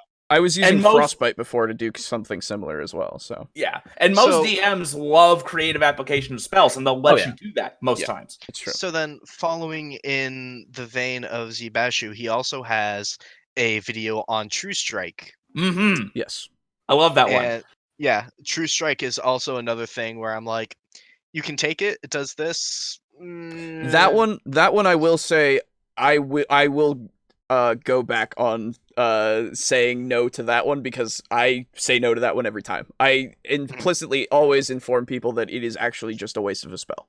The thing is, if they want to take True Strike, I would just be like, okay, you know what? If you want True Strike, we'll just make it a bonus action. So, okay. The problem with that is that it's a cantrip. It's a cantrip. You can do it all the time. It gives them advantage in every situation for every attack. Yeah, that's the reason why I would say no. It's great. It's a great setup. The way I would homebrew it is I would extend the duration to 3 or 4 rounds. So the only thing I would do is just remove concentration. Oh yeah, because it's a concentration spell. I don't even know about that, because the thing is, what I was going to say is that you would extend it to 3 or 4 rounds, but it gets consumed upon usage, so you can use it before a fight, pointing at your target, and then rush in and get advantage on your first attack. Again, I feel like in that instance you could do it right then anyway, right? So it depends on how far out you are, right? Yeah. Before you get to your target. The other thing is, if you don't have the concentration on it, then it actually becomes viable in the sense of you don't lose it if you get hit. Yeah. Because if you're rushing in after using... Because I imagine this to be on a Eldritch fighter, right? Yeah, Eldritch Knight fighter. Exactly, a battle mage. They have the ability to do that, of go in and actually do damage, melee style. Because it's called True Strike. I don't know. It just kind of sets... I always imagine a ranged... like a bow or a crossbow with this. You could also do that, absolutely. Yeah. The problem is the concentration aspect. You lose it if you get hit, basically, because it's a cantrip, and the only times you're going to be using it really are when you're lower level. Because yes, you higher level, you'll have better options available to you. Yes, exactly. That's the thing. If you have magic, you probably have something that just requires a saving throw, which auto hits, right? Like Fireball. Yeah. Which is assured damage instead of going in there with melee, right? I get it for flavor. Absolutely, if you want to use it for flavor. It's just one of those things of like, it just kind of, it is built for combat, and that's why I look at it as a combat spell. And I look at the actual applications of it in combat only. Hey, maybe you want to really make sure you hit that door when you swing at it. I will always be a proponent of, and I've been saying this literally for years, spells in D&D are your opportunity to be creative. Yes. And they are a way for you to creatively attack ideas and come up with some interesting solutions to it. Yes. Like Magic Mouth is a spell that a lot of people sleep on. Yeah, but it's actually so good if you combine it with like other things, or even to do like weird little programming chains. Yep. And people are like, "Oh, dude, why do I just want to make a rock speak?" And I'm like, because making rock speak is hilarious. It is. You can do a lot with it. Yeah, dude. And you can even do, if you want to optimize, you can do some insanely powerful stuff with Magic Mouth, especially if you combine it with Glyph of Warding. I have to interrupt very quickly. What level is Magic Mouth? I think 3rd. Yeah. Fuck! Let me check. Because now I just want to make. Now I really, really, really want to make a bard character who just performs out in the woods and has like a Magic Mouth rock, record it, and then lip sync it and fucking it ends. That'd be great. I know. Let me check. Magic Mouth. They took it away from 5e, unfortunately. No, it's in here. Yeah, it's in It's Is it? 2nd level. Oh. Yep. Oh, it's 2nd level now. Okay. Page I thought they took it 207. out. Oh my Weird. god. Oh, that'd be so stupid and so fun. Or you could have like a very unconfident bard that plants Magic Mouth rocks around like a tavern. To have them. Yeah. When he finishes up like a song, he strums a certain chord and it starts seeding like applause. Yeah. Oh my god. That'd That's be great. so good. Yeah. Anyway, let's continue with why we should. And by the way, Brogan, if you're trying to talk, you have muted yourself. I know. Yeah, he's it's muting himself. He's doing it. Okay. Yeah, no, I know that he did, but I didn't know if he had been trying to talk. There were some loud people out in the hallway. I appreciate you. Yeah. Now, bear in I mind, appreciate me he's too. probably going to forget some of these or at least mess them up for a while, so just keep this very high level. You don't need to get into all the nitty-gritty rules. Sorry, what? Keep things at high level? Wait, keep what at high level? Sorry. He considers using a spellcaster as a high level of play. Oh. So how are you supposed to learn it if you're not using it? Yeah. If you don't ever have experience using a gain fucking... experience in hitting things with swords and rocks, and then you can graduate to big boy classes. Yeah, fucking whatever, dude. Once the new players... Like, what is your excuse then for having fighters that can go into spellcasting? I assume it's because you're now thinking that they're not a new player anymore, so now they can actually be that, right? Well, by his logic, he would probably steer them away from that subclass. No, yeah, maybe, but So at the same time... You have to play fighter at least twice, and then the 3rd time you play fighter, you can play Eldritch Knight. Exactly. Then after that, you can go into Druid. Then after that, you can go into Warlock, Wizard, and Sorcerer, and Bard. This also raises the issue of, do you start them always at level 1? Because you're not a character until you're level 3 in 5e. You like, you are a character, right? But you don't have all of your shit that you can do, right? You don't have access to everything. Level 3 is when you sort of come into your own. Exactly. That's when you are a character. As opposed to 3.5, where that is like by level 1, maybe level 2 if you want certain skills. Exactly. Yeah.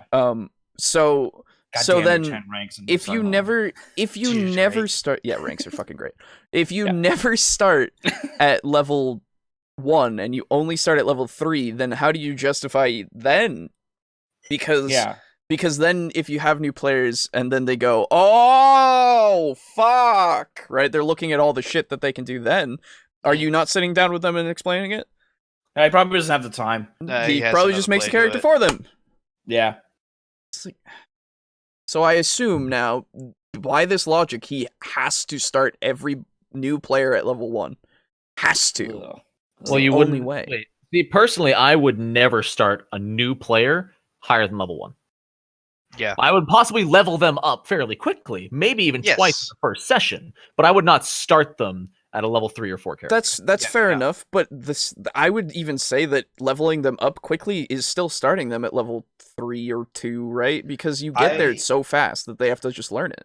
Not to mention they're doing it in a session where information is already being poured into their head. Yeah, they have a lot to keep track of. I'm saying over the course of like 6 or 7 hours, but like I'm just saying. Yeah, I started my all of my first level players off at level 1.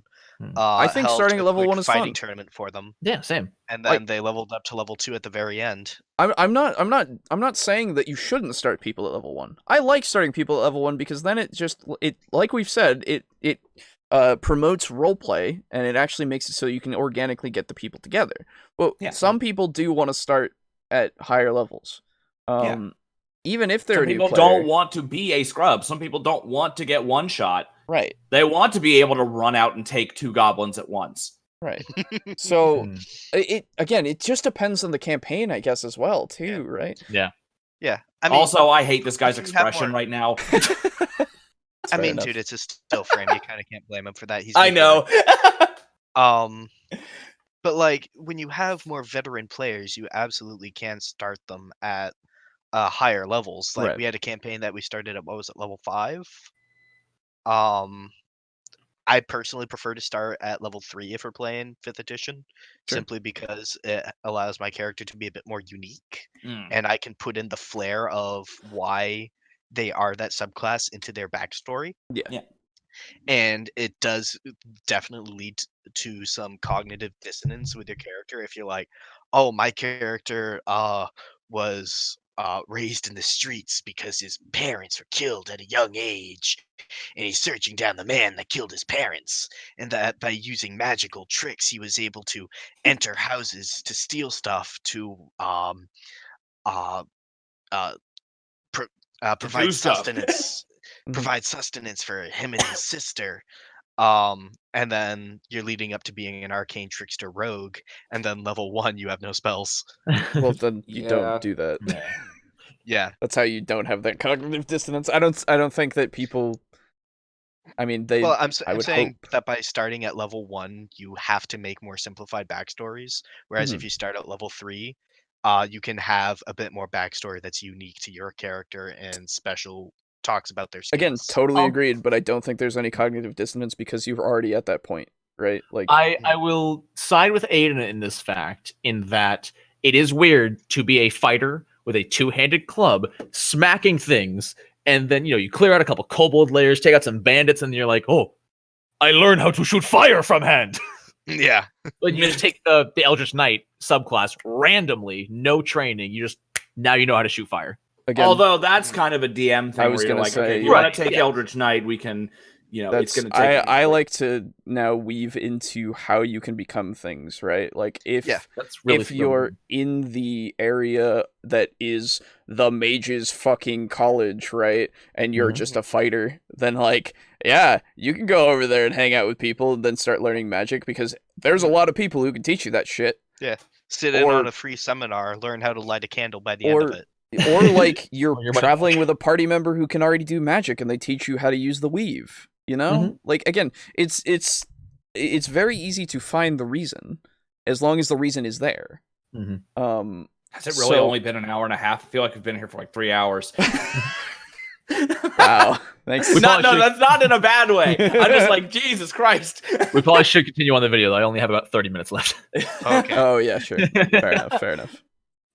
Character is all squared away and created, just walk him through the basics of his PC's abilities and features. Now, bear in mind that he's probably going to forget some of these or at least mess them up for a while, so just keep this very high level. You don't need to get into all the nitty-gritty rules, just give him an idea of what his character can do.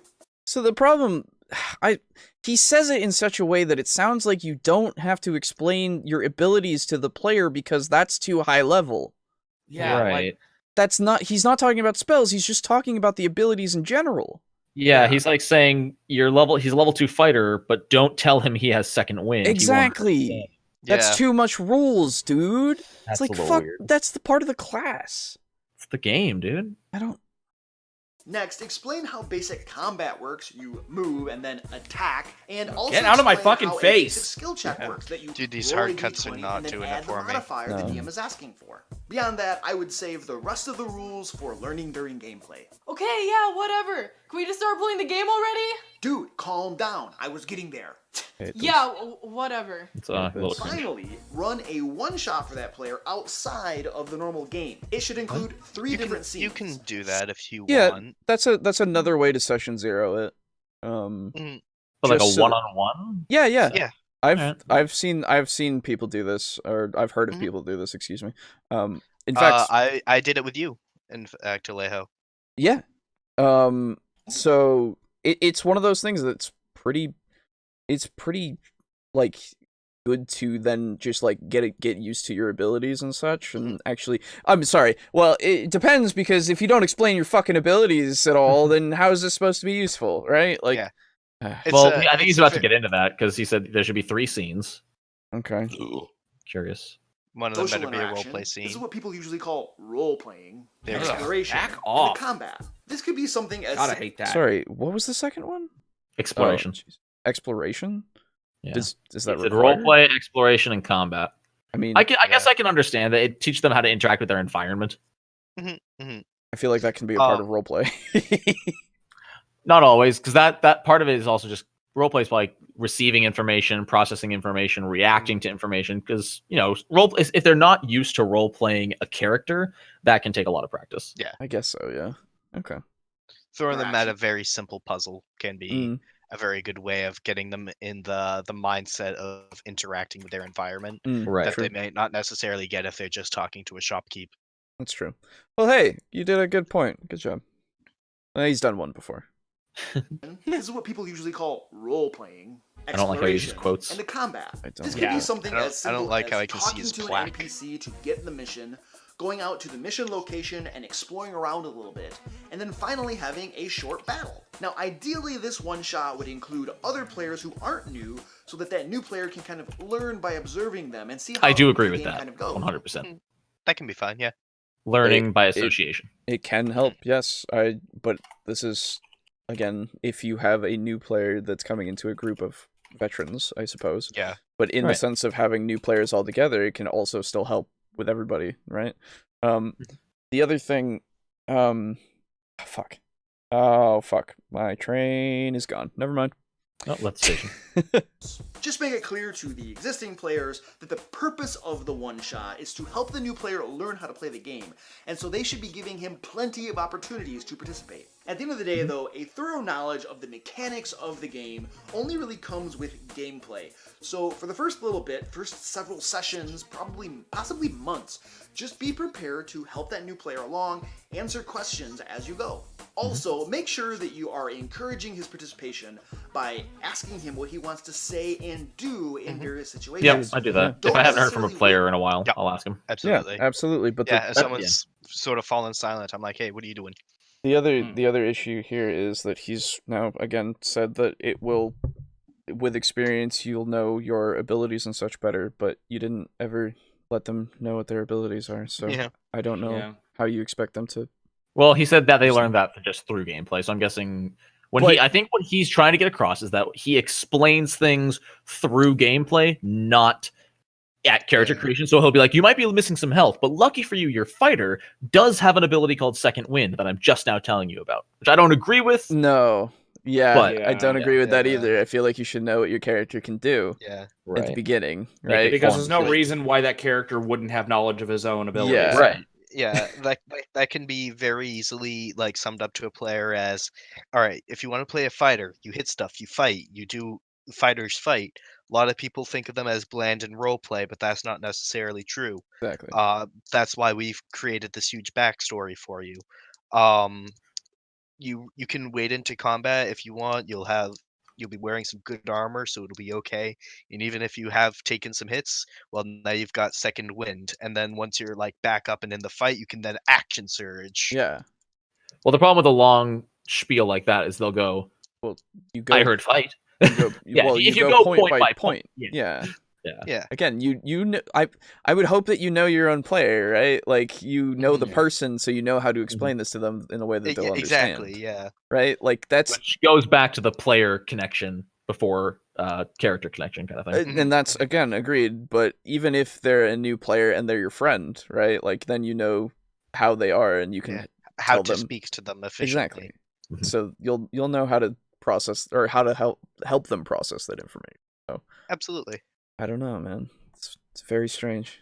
For him to speak up and initiate. Also, don't feel like you're the only one that can help explain this game and help this new player learn. I mean, you're on YouTube right now, and there are tons of channels out there that will help. There are, and a lot of them are really, really bad at this. Yep. This is why the show exists. Yep.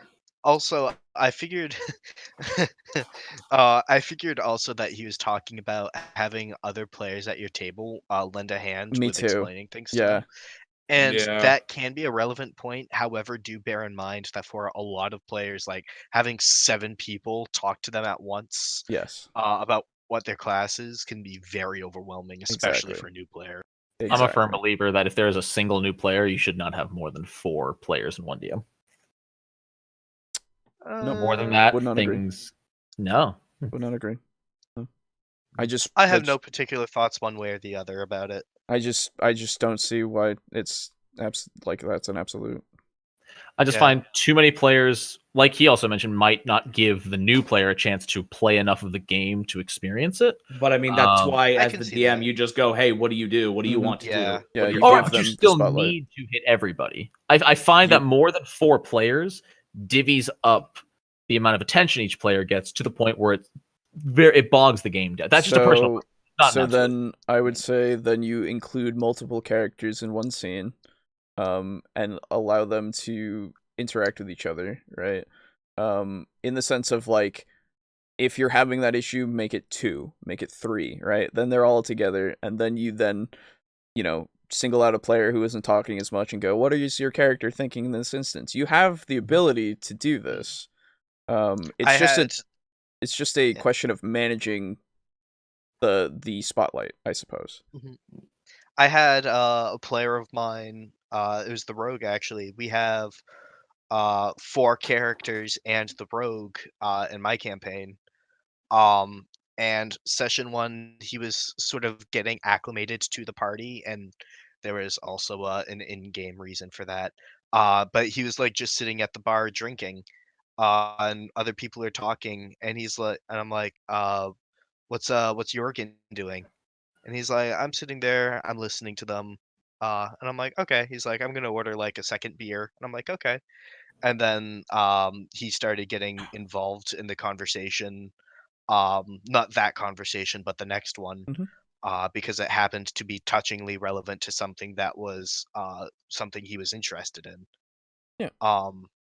And something that for a new player to D&D, it can also be a learning opportunity for them to just observe for a while, and that's fine.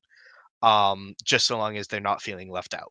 Exactly. Yes. I feel like having multiple examples before you is helpful as a player. Yeah. So that you can then realize, like, you watch this one guy, like, then think, oh, I can use this bag of flour as an explosive. And then you go, oh, I can think like that? Yep. Right? Yeah. And then you have multiple examples of that. So, I don't know. I think it's a balance that each table and DM strikes for themselves. Exactly. Yes. So, again, just depends on the DM, I suppose, in the sense of, like, what they're able to deal with, and what they're good at dealing with. Yeah, 4 might be good for you. Someone like Matt Mercer may be able to do 5 or 6. Well, the thing with that is that those are all veteran players. Also very true. With a lot of players and multiple new players, the reason it gets so bogged down is everybody is asking a question on how to do or what something does. In like Critical Role, everyone knows what every spell does. Everyone knows what their skills they do. have had guest characters go on that were first-time players. First-timers. I can 2 of them in the second campaign. Yep. But that's something where also a lot of the other players are also definitely making sure to try to involve the new players, Yes. and that's Right. something that you may not get at every table. Yeah, in a way, Very they true. are professional D&D players. Yes. Well, yeah, yes. absolutely. And I again, we've talked about this, in fact, in our first fucking episode. None of us are going to be Critical Role, right? Like that's No. not No. a thing that we can It do. is completely out their expectations that nobody should ever try to meet. Exactly. Yeah. Um, That was episode 1. yes. The thing that I would say is that it just depends on numbers, I suppose, in this case, of like how many new players do you have, how many veterans do you have, do you know your veteran players well enough that they are going to allow that kind of stuff? Is it really too much to say that it will bog it down is it really valid to say that it bogs it down, considering you are allowing these new players to join into your campaign knowing full well that they themselves don't know this as well, right? Because if they themselves are new players and you're allowing them to commingle with these older veteran players, then you should have that expectation of they are going to be asking these questions. You have to then think, okay, well, we're going to have to take some time to actually explain some of this stuff to them, right? So, and that's something that will ultimately kind of fall onto your players as to how they proceed. Exactly. So I think there are a lot more factors in there instead of just saying you shouldn't have 4, or you shouldn't have more than 4. Yeah. Don't get me wrong, I do agree that like 4, after you get above that, it does start to get a little choked. Yes. I do 100% agree with that. I agree with that entirely too. I have a habit of wording things as absolutes when I don't mean to come across that way. Plus, well, then you better get better at that, boyo, because if you ever make a fucking video, we're gonna be fucking looking at your fucking vocabulary. Are you challenging me here? I'm not. I won't play favorites. If you make a bad video, I'll tear it apart. Exactly. Oh, let's go. And I'll DM you about it too. Exactly. But like, I trust you as a DM enough to like know how things work for your sessions and your campaigns. Also, having been a part of quite a few of your campaigns, exactly. That you generally tend to know how things work for your table, and for you to make the call of maybe having a new player at this table for this campaign is not the best idea. Right. Yeah, and exactly. I think just my DMing.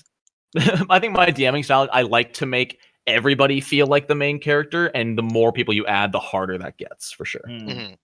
I mean, I've turned down some people from joining my table because I had 6 players at the time, and they wanted to be the 7th, and I was like, dude, I'm sorry, I don't have room for you. Yeah, no, absolutely. Like, it's hard enough for me to do things with 6 players as a first-time DM. I'm not adding a 7th, and like, next campaign, if you're still interested and I have less people, absolutely, you're more than welcome to join. But like, this is not going to be a good fit for you or the table or me. Like 6 is going to be my limit forever, just because it's just too much when it's more than that. I like having been a player 4. in a campaign like that. It's like, yeah, it makes combat an absolute slog. Yes.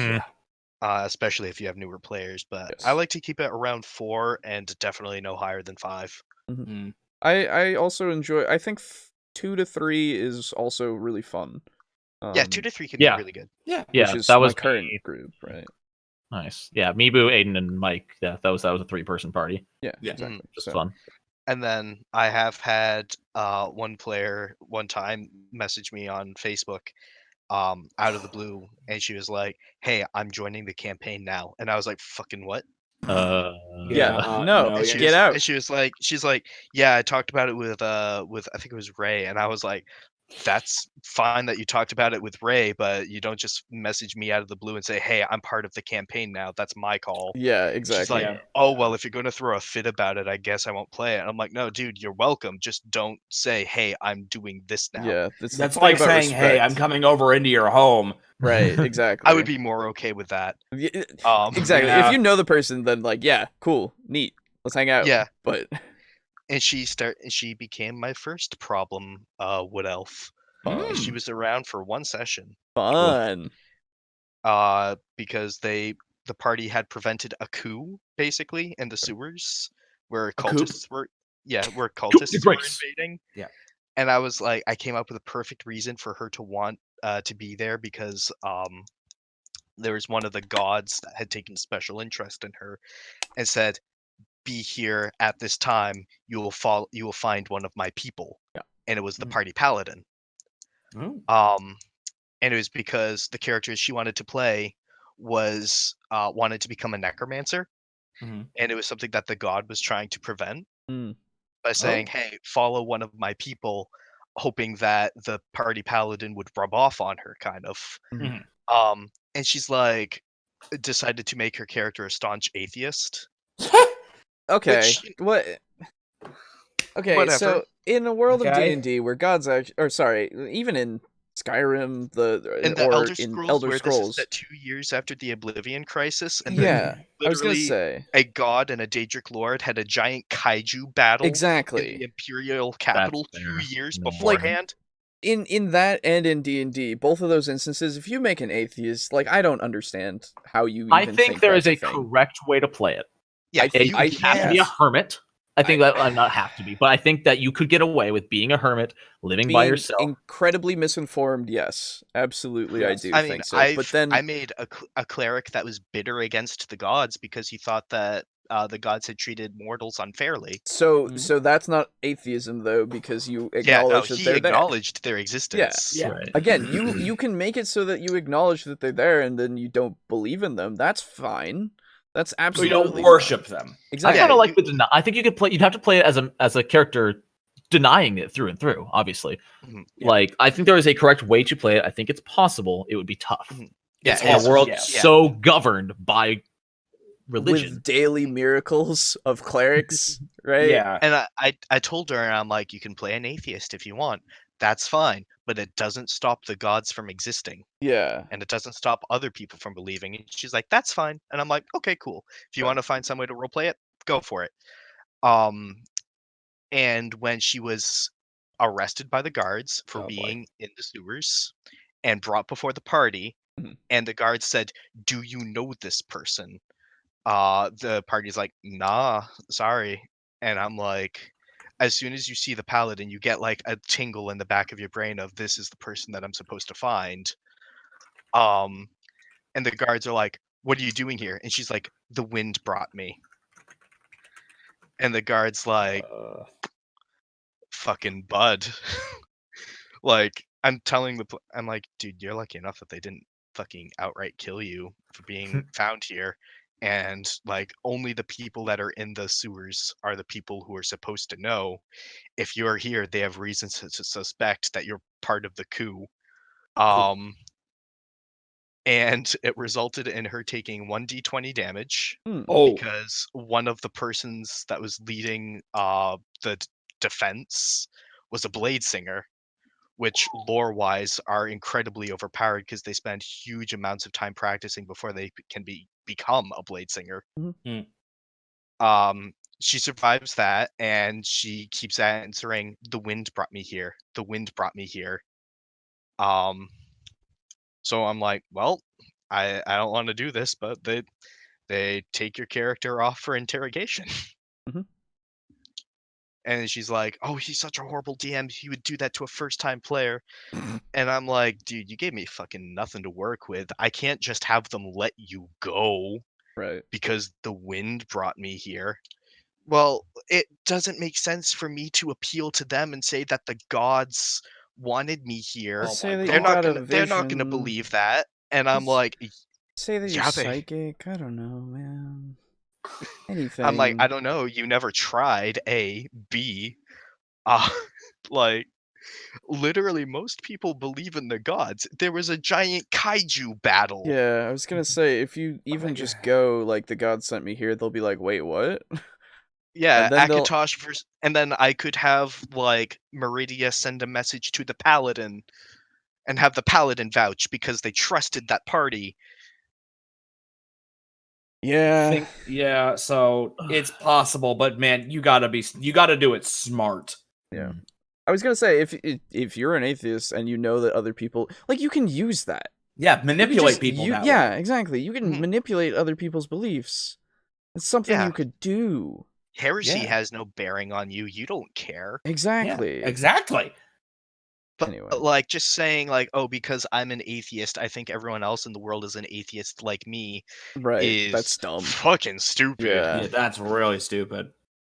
She's like, Anyway. oh, I always play a necromancer that's an atheist. And I'm like, well, fucking Okay. good for she's like Well, that's boring. when I played Skyrim, this is what I did. I didn't have anything to do with the gods quests, and I'm like, you can fucking do that if you want, but like, ooh, bud.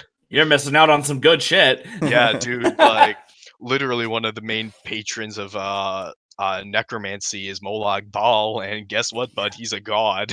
Yeah. The other thing that I could say is that you could then, even if you're starting out as, and we got to get back to the video soon here, but just this final thing of like, if you make this character and you want them to be an atheist, that's fine. You can have them play that out, but be open to the idea that maybe your position could change. Yes. Right? Because you could be shown things to your character to such a degree that they would go, oh, fuck, dude, the gods exist and they're pretty cool, right? Or they're pretty shit. Or they're pretty shit. I just saw the paladin call down holy light from the heavens and get rid of a whole swath of zombies. Now am I starting to think, that's not a god. It's like, what do you mean, right? Like, he follows a god. Yeah. Anyway, it's one of those things. See, now I want to see. Oh my god! Now I want to see a paladin who uses fucking like satellites and shit. It's like, my god, cool. zap! It's like That'd be a cool thing. The real ironic thing about that is she started her own campaign with a whopping 1 session of experience in D&D. And she still texts me for advice about her campaign. Fun. Oh my god. And I'm like, You're horrible, though. Yeah, I nearly killed a level 1 player. Like, I'm awful. Yeah. Right, I had her character be arrested. Let's finish this no. video out. Yeah. Play the game and help new players learn how to play. The first thing I would do is simply share a video with the new player, giving him an overview of how the game is played. For instance, I know there's one guy out there that created a pretty legit video about how the game is played. This cool card thingy has a link to it. You can also point new players to actual play videos here. Subtle self. That's his. That's Yeah, it was him. Oh, it's subtle self promo. I'm Yeah. pretty Wink. much face blind. Yeah. You can observe other players playing the game. Now, you might be tempted to point them to Critical Role or Acquisitions Incorporated because, let's be honest, those shows are absolutely awesome. However, I recommend that you share with them a video of normal people playing D&D, people who aren't actors or pros. Yeah. I wouldn't even do that. A lot better. Again, I wouldn't show them a video. I would explain to them how the game works and tell them to read the fucking book. And let them experience the D&D social aspect firsthand. Exactly. Yeah, I do recommend people watch Critical Role. Yeah, for a totally different reason.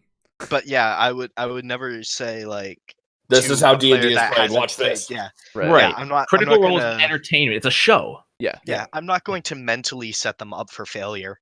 Yeah. And make them feel like, oh, I'm no good at D&D because I'm not Sam Riegel. Exactly. Better idea of what D&D is actually like for most groups. To that end, I'll put a link to one of my actual plays up in this card. I publish new videos almost every Tuesday with the goal of helping DMs run awesome games. So I think it's if just a that self sort of promo thing- from here. Yeah, Yeah, this it is is. the end of it. Okay. Yeah. He's about 50-50. Shiny in all of his videos. Yeah, wonder- he I is. guess so. Yeah, he is, actually. As far as I've seen. Oh, He's about 50-50 on good to bad points that I I do or just- don't agree with. Yeah. yeah. He started off all right, then there was a definite dip, and then he kind of pulled it back. Sort of a in towards parabola the end. effect. Yeah, A little bit. Yeah. a trough, one might say. Yeah, I was gonna say it's not a. Again, I don't leave the fucking book at home. Just Yeah. you No. you didn't even say that in your The fucking book is video. The book is where they have their character. Yeah, I was gonna They say. book wait, more than anyone else their at decision. Their character, they didn't even make it. Oh, it's Yeah. true. Why would they need Yeah, the I'm book sorry, when yeah. he just gives them the thing? Yeah, and Ugh. not even telling them what they have that they can do. There's so Excuse much. me, Mr. DM man, what's this mean that I can sneak? Shh. We're not there yet. We're not there yet. We'll deal with sneak attacks first. Like, quite literally, there's so much information in your fucking player's handbook that you should read. Even if you just gloss over it, just to, like, see the bullet points of, like, this is the big word. It says, stab, right? Like, that's all you see. You have at least done some effort into, like, looking it over. Mr. Done some DM, effort. what's this warlock patron mean? Shh, you eldritch blast. Yeah, exactly. Like, I don't know why. Why would you say not to read? So what's next? Next is for you guys. Next for me is bed. Yes, exactly. So Brogan, This was fun. If someone were to want to find you on the internet, where might they do so? Well, Aiden, with that completely unprompted offer, let me tell you, you can find me on Twitter at GameBoyer721, or primarily I am on caffeine.tv/GameBoyer721.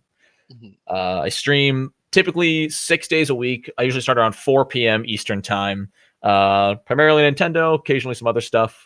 But I play video games, and I talk about them while I play them. But hey, thanks for having me on. It was good to be able to talk. Some good points made, some not so good points made. Yeah, we got one of the less egregious. How it usually is. We got some of the less egregious stuff this time. And with that brings us towards this week's sponsor, No, Caffeine.tv. Caffeine.tv is an up-and-coming streaming site with an emphasis I will mute on you. viewer importance. With a 0-second chat delay. I've muted him. I've actually done it. I can't hear him on my end, so the video can't. He is still talking. Oh god. I've muted Brogan now too. We're good. Aiden, as long as we keep talking, our green bubbles will stay lit, and then they'll know we're talking. No, it actually takes away the bubbles too. But you heard me. I heard you now because I muted you. Yeah. Oh man. man. Do it again. But yes, right. Thank you for coming on, dude. It was Thank fun. you guys. Have a good rest of your session, and have a great night, everybody. Yeah, Thanks. come back anytime. Yeah. I just might. Bye guys. Bye-bye. Got what fucker, right? I know. I fucking hate that guy. All right. Let's take Do an we have any ridiculous shit this week? maybe. Let's take an intermission first. Okay. And then I'll see we'll maybe if I can find something between the source channel or something online. Yeah. I'll have Aiden will pick this next one too. It'll be Okay. Oh boy. great. Lots of pressure. I'll be right back. I'm gonna be just swinging my Space Godzilla thing around. Hopefully. Yeah, hopefully. Because Ron Smith is good, but you never know. Yeah, that's true. I don't remember. I've watched this before, but I don't remember it. Yeah. I don't know if I have. Interested to learn tips to up my D&D game. Yeah. Well, welcome You back, first time, everyone. Rob? No? Okay. Welcome back. I interrupted that one. Except you're good. except that person. Yeah, Yeah, you. yeah. I'm talking Yeah, about yeah. you. No. Welcome back. Yeah, me. No. Please, And welcome bolster- back everyone except for that person. No. Bolster our numbers. Oh. We actually got a second follower on our Twitter, which is interesting. That wasn't cool. you and I. Aiden. Oh. That's neat. Yeah. Do I follow the Twitter? Yeah, you do. That's Oh, how okay. you retweet the stuff. Oh, I honestly figure I don't really look at who posts. Because I know that you repost the thing, I do that too. and then I have reposted it from your repost. Oh, there's the line. Gotcha. I've also done that. Okay. I may follow it. I'm not positive. Yeah, I think you did. I think I do. Yeah. Oh, shit. Maybe. Which, hey, I'm out there. just legitimately unsure. Hey, out there, you should follow the Twitter. Hmm. Anyway, I have food now, and we're going to watch a hopefully better video. Yep. By RuneSmith called "How to Write a Good Game D&D."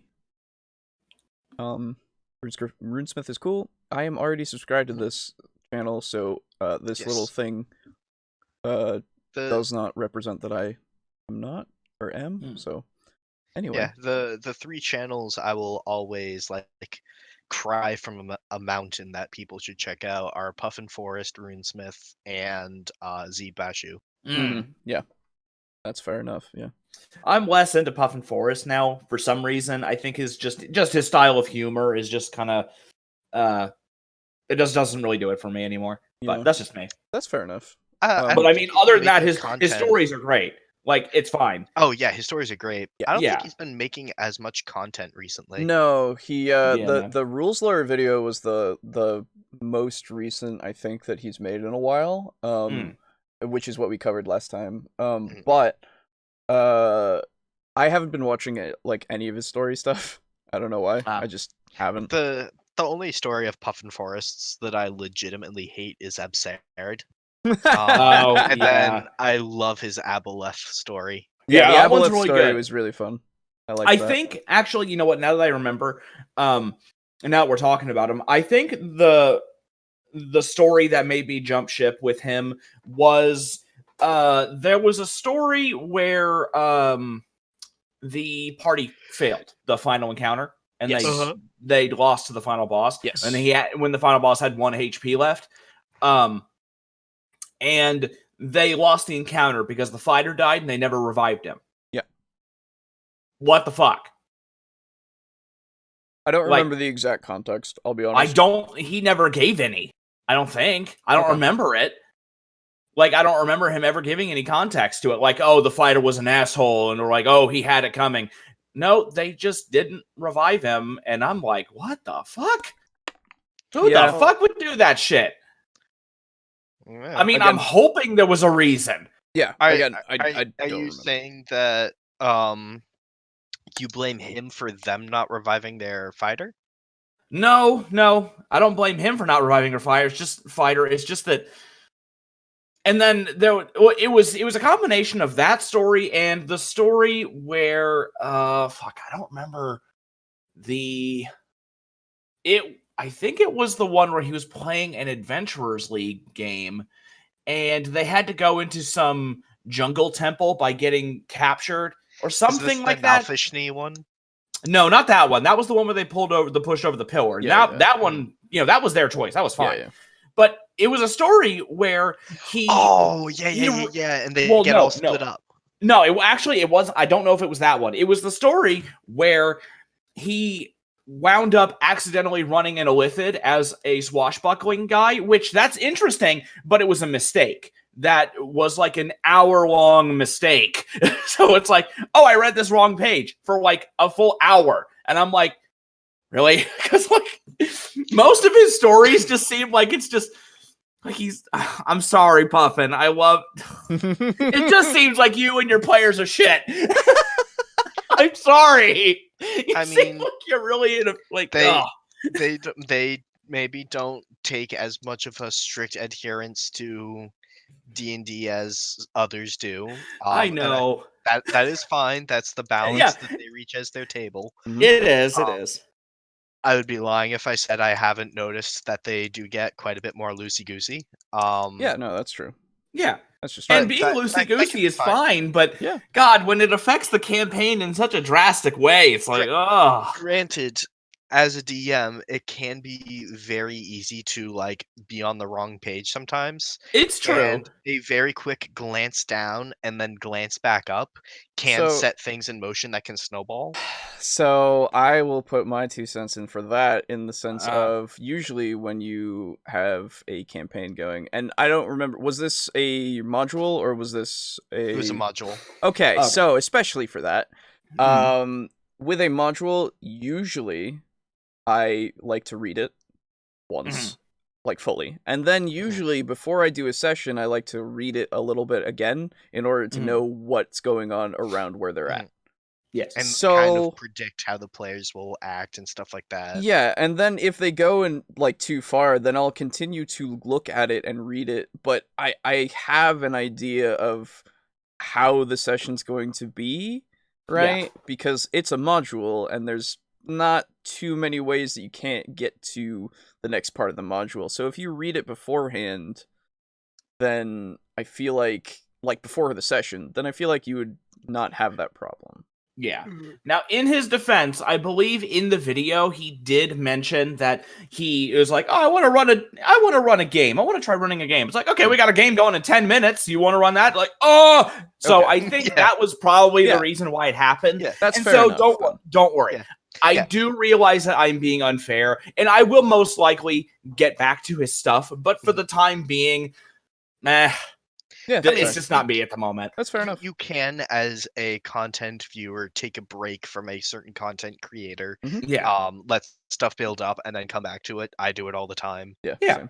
I mean, hell, that's I what I'm would- doing with My I Hero would- Academia right now. I would never recommend someone take a break from TableTalk. No, never. No. No. Because if you take a break, well, man, oh man, you got some catching up to do. Boy, if you take a break from TableTalk, you're doing D&D wrong, and you're a bad player. Oh no.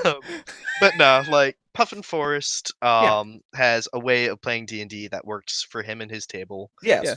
And he's been playing D&D for long enough that he knows what rules he needs to know. Yes, exactly. However, we're not here to discuss Puffin Forest. We're here to discuss another fantastic content creator, RuneSmith. Yes, let's actually look into his How to Write a Good Game D&D video. The main issue that a lot of games have, especially with new DMs, is that the players lose interest. They can love the world, love their characters, and even like the way the dungeon master runs their wait a session. minute. Was that a fucking elephant turtle? It was an elephant on a turtle. Are you sure? Because his arms are coming out of the shell. I don't know. No, he had his own arms. Love their Yeah. Oh my god. Oh no, Yeah. you're right. It's a fucking elephant turtle. Oh, Yo. That's fucking weird. I like it. neat. At that point in time, is it even a pachyderm anymore? Is it a Loxodon wearing a giant turtle shell? How do they breathe? Well, first they take the shell off. I'm curious, Vegeta. What the fuck? That's cool. Yeah. Anyway, go on. Whoa. He's got fingers too. Yeah, weird. characters, It's unsettling. and even like the way the dungeon master runs their sessions, but the table can still go quiet. If you're the DM, don't blame yourself if people pull out their phones. Don't tell me what to do. But I here's will. a few tips to Yeah, I was gonna say if I absolutely 100% will. I also blame myself because Yeah, I'm like, oh it is- fuck. It is my second greatest fear. Other than starvation. Right. Yes. No, it's this. Oh, okay. My greatest fear is a player turning to me and saying, "Mr. DM man." Or no, sorry, that would be my greatest dread. Yes. This would be my greatest fear. And fear and dread is totally different. They are. They are. I know. It just sounds similar, you know. make that happen less. The first thing you need to know about players is that they care about their characters more than anything. You might notice, at the end of a good session, they'll boast about the cool stuff that their character did. Because that's where their mind's at, and we can't change that. We shouldn't try to. We have to work with it. What you should do before the game is work with them during character creation. Make sure you know who they're making, what they want to do during the adventure, what abilities they like the most, and what their backstory is. If they And actually explain to them what their abilities are if they have questions. Oh man. What's that? Clear and open and honest communication? At That's your my catchphrase. table? Fuck that. Yeah, dude, I don't sit down with my players and have discussion. I fucking pawn that shit off on another player. Yeah, exactly. Like fuck fucking when a Christ. player comes to me after the session is over and then brings up an issue that they had that wasn't really an issue because they also kind of liked it, and then I go and I start talking with them and I try to see it from their point of view, and then they're like, but it wasn't really an issue, and I'm like, but I still think I could improve, and they're like, no, I don't think you needed to, and I was like, but I should. But I should. But That shouldn't have happened. But I Exactly. enjoyed it, but it shouldn't have happened. but it shouldn't have happened. Then, you know, fuck that.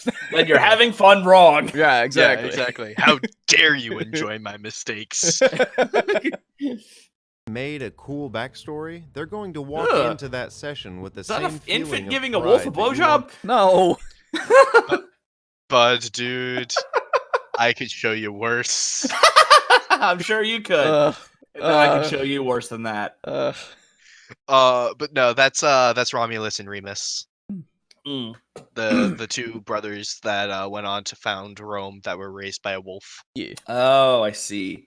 Well, Romulus went on to found Rome, but you know. We don't talk about the other one. Yeah, Remus was a bitch. Have after the game. It's also important to know their origins so you can have them already affect your game. Never write the game before you know the party. This is a golden rule because it gives a feeling of equal importance at the table. As an example, let's say a player is a druid from a jungle. Now in all origins there's a tragedy because no heroes come from a happy family where nothing bad ever happened. So for our druid, let's say his jungle was sieged by an army of undead and his clan was scattered. That's all the players need to know, and there is so much to work with there. You can then write other survivors from the attack, what the clan was like, why the army attacked, and who sent them. So I agree, yes, if they have a very simple backstory that... Blackstory. If they have a simple backstory that you can use that... February anymore, Alejo. Oh, give me a second there. Jeez. But if they have a simple backstory that you as the DM can play with it however you want, and if they're open to that, that's great. That's fucking fantastic. Yeah. But here's the issue with that though. Yeah. If you have a party that is like 3 to 4 players ish, it's depending on their race, it's going to be impossible for them to all be in the same place because you only have a couple stories every few hundred years. Right, you're right. We've already established this. You're right, absolutely. So it's impossible. That is actually a critique of mine that one of my players sent to me. I finally started getting some feedback because I sent them basically a questionnaire, and granted, only 50% have answered, but that's fine. That's more. That's more than none. Yeah. But one of the players sent me, I think it was along the lines of, I understand that you are somewhat limited because we are in the far northwest corner of the world, so we're only primarily going to interact with Bretons and Nords, but I would like to, in upcoming sessions, explore other races and their cultures more. And I'm like, he doesn't know this, but for me that's totally fine because I intend on working them like down the seaboard, through Hammerfell, and then eventually winding up in the Somerset Isles. So I'm like, oh fucking bud, just you wait. Yeah, it's fair enough. And depending on your DM style, that can be harder to do because I don't write out a full story. I write out bullet points that, and then I write an end game. And so, absolutely, even if I have that, like, it's not a problem because sometimes it's not a problem. But it is something that I've noticed that you guys do. Because I don't know if it's true. I like to think that it's because you guys like to build your own story through the campaign. Yes. But you guys don't really ever come up with any particularly big backstories for your characters. Yeah. In our current game, you guys' backstory is, I own this guy because I was a gambler and I lost money. And now I am destitute because of that. And it doesn't really make mention of like where you lost the money, why were you gambling, who did you lose the money to, et cetera, Right. And so again, that's not a problem because building your own story through your actions in the campaign itself is a perfectly valid way of having a character story. Right. But depending on your players and your writing style, this is not necessarily a rule that you have to follow.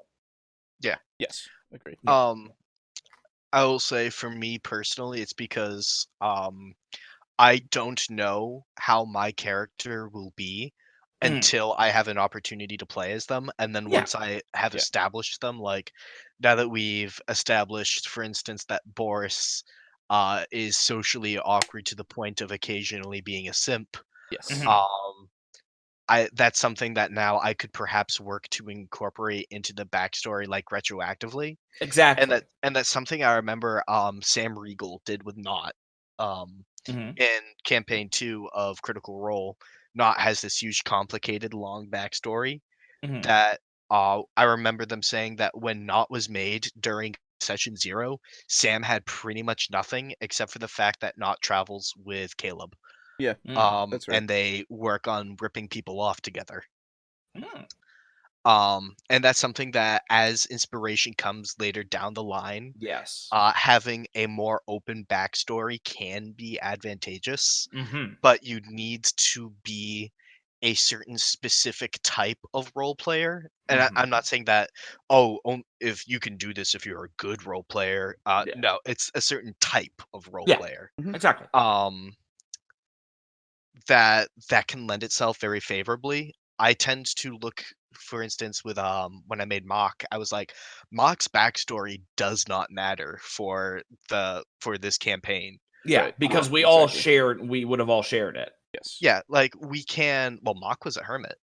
Right. Right, that's true. I forgot about that. Yeah. The one aspect, yes. Yeah. Different. And you can absolutely, if you want, establish Mock and Mock's huge goals in life, but Mock as a character is the sort of hippie, sort of loving life, living in the present guy that even if you asked him his backstory, he'd be like, right? Well, I don't know. Yeah, I'm the same way, just one, because of my inability, I guess, to think about a backstory very detailed, depending. It just depends on the characters, I guess, and if I get that kind of inspiration, because it's either I go all out or I go like very minimal because of like just how it is when I write things.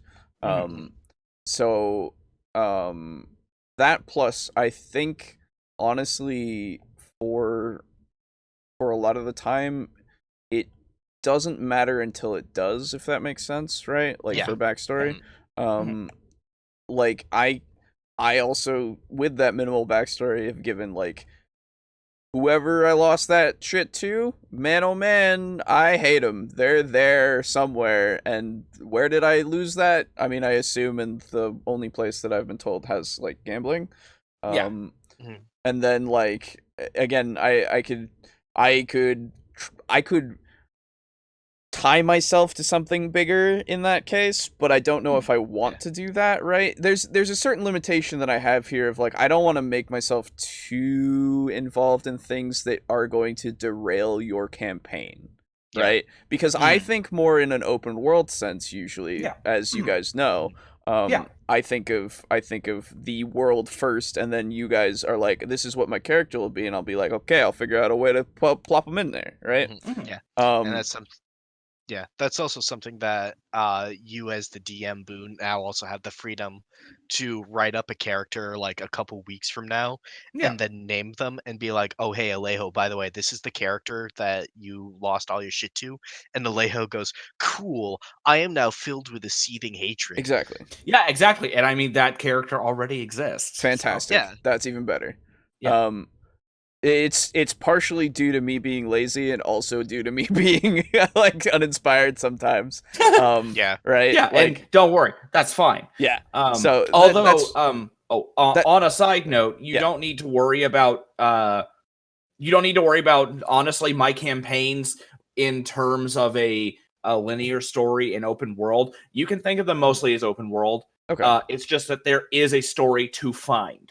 Yeah. And I will hand you the story. Right, exactly. And then you can follow it. Yeah, and that's fair enough, and I appreciate that. And then like I'll hand you the story, you can follow it, and then you following the story will take you all around my world. Exactly. That's how I like to do it. Okay. So that way it feels like it feels like a natural open world. It's like, oh man, this is linked to that thing we did over there, you know. Yeah, absolutely. Yeah, that's how I prefer to do things. Yeah. Totally.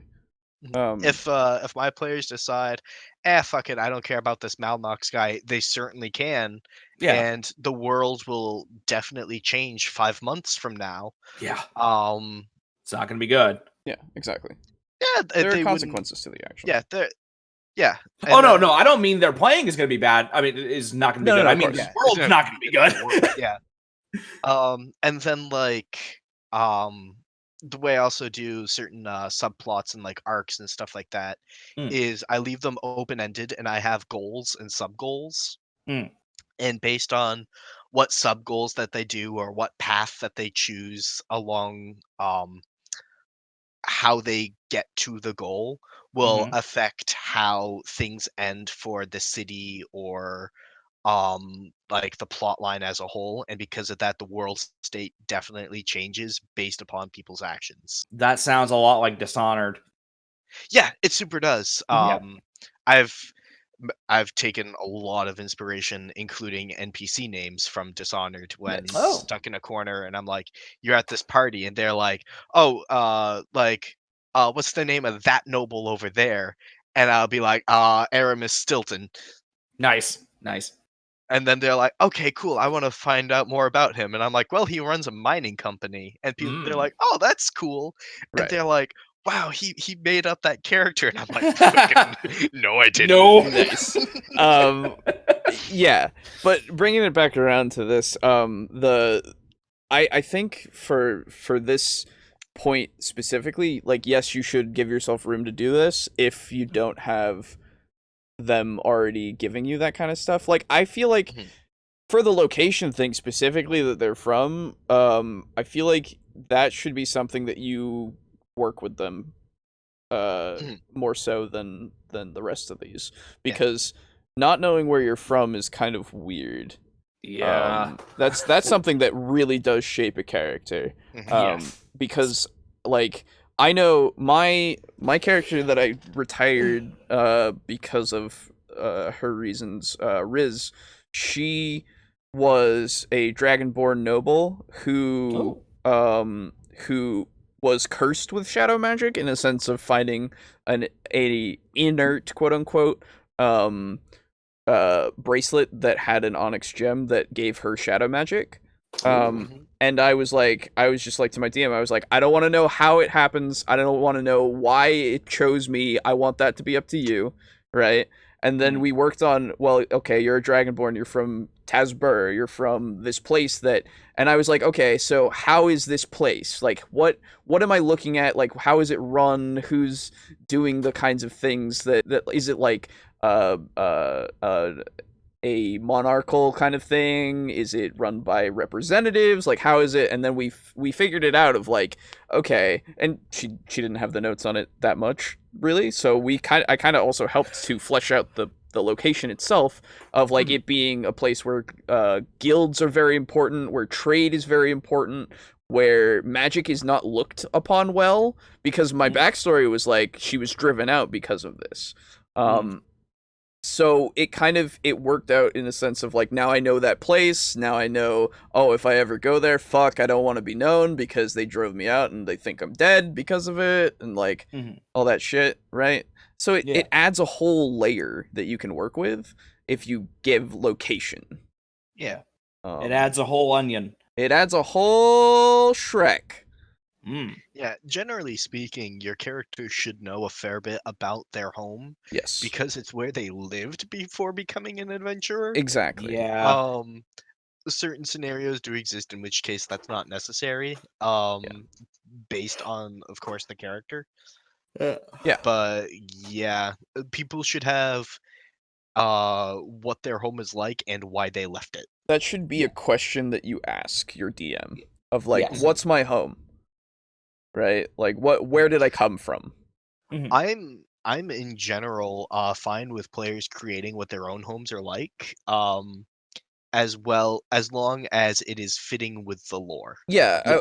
Well, okay. Let me amend what I mean then. I mean to say, you should ask, like, where is a location that works for my backstory, I suppose.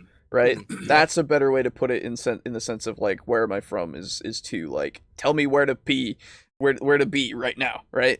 But no, if you make a backstory and then you go to your DM and you go, does this work for a location? Tell me what that's like if it does, and if it doesn't, what do we have to change in order to make it kind of work better?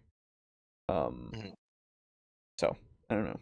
By the way, this whole point that he made is invalidated because he's got a typo in foreshadow, and so that means he's dumb. He does. Oh no! It took me this long to notice it. I wasn't even looking at that. Oh I know. no! So now this video's bad. 0 out of 10. Yep.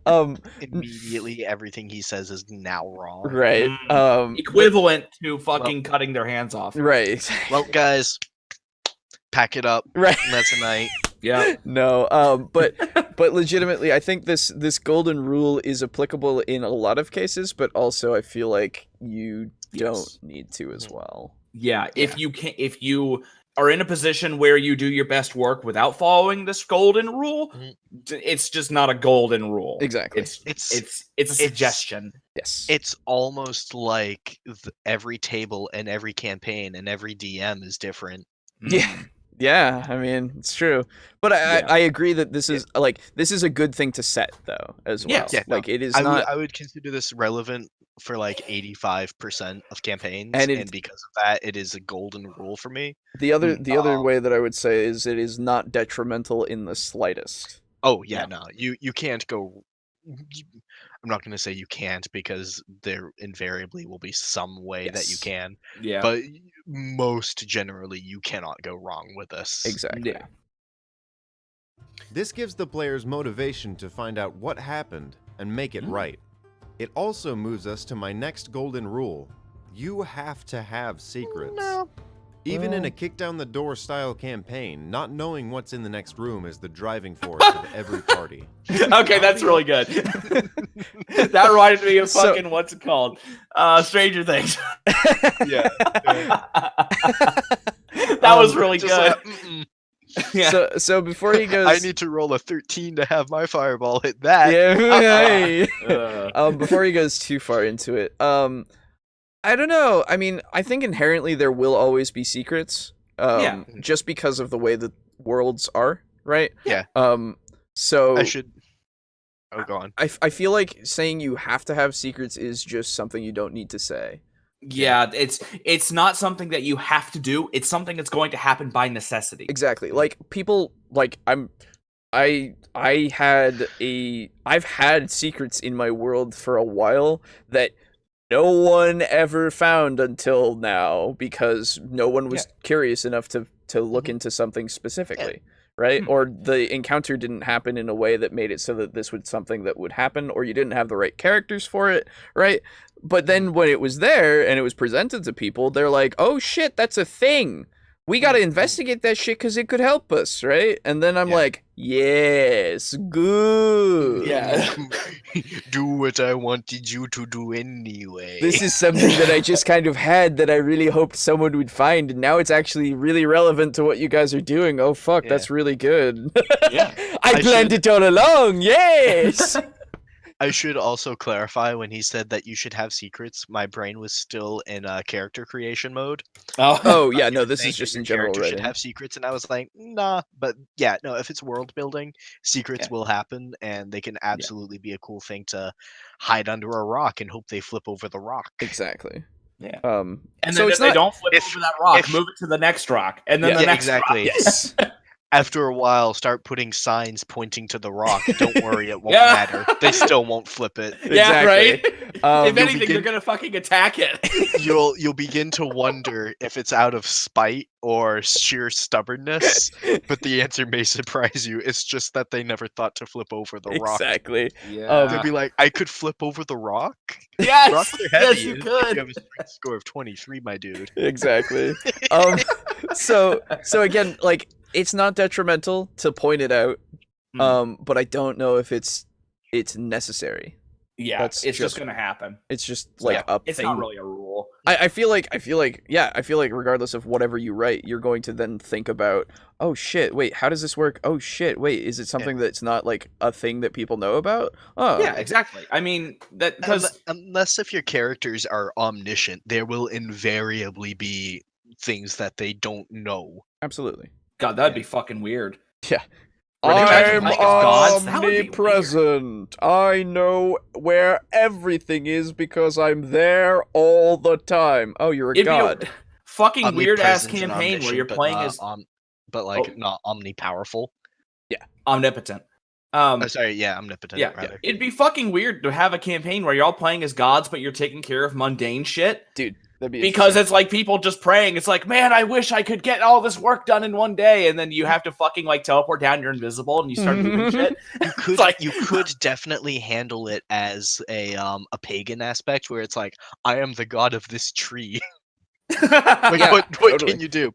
That would actually, you know what? That makes me think of like kind of like that would be a very Japanese style campaign because there were gods of like that lived in like sakura trees or like gods of this pond. Yeah, that'd be super cool. Yeah, that would actually be really interesting. Yeah. So it's like, what can you do? And you like strain super hard, and your tree drops an acorn, and you're like, yo, and they're like, that's not impressive, and you're like, it's a spruce tree, and they're like, shit.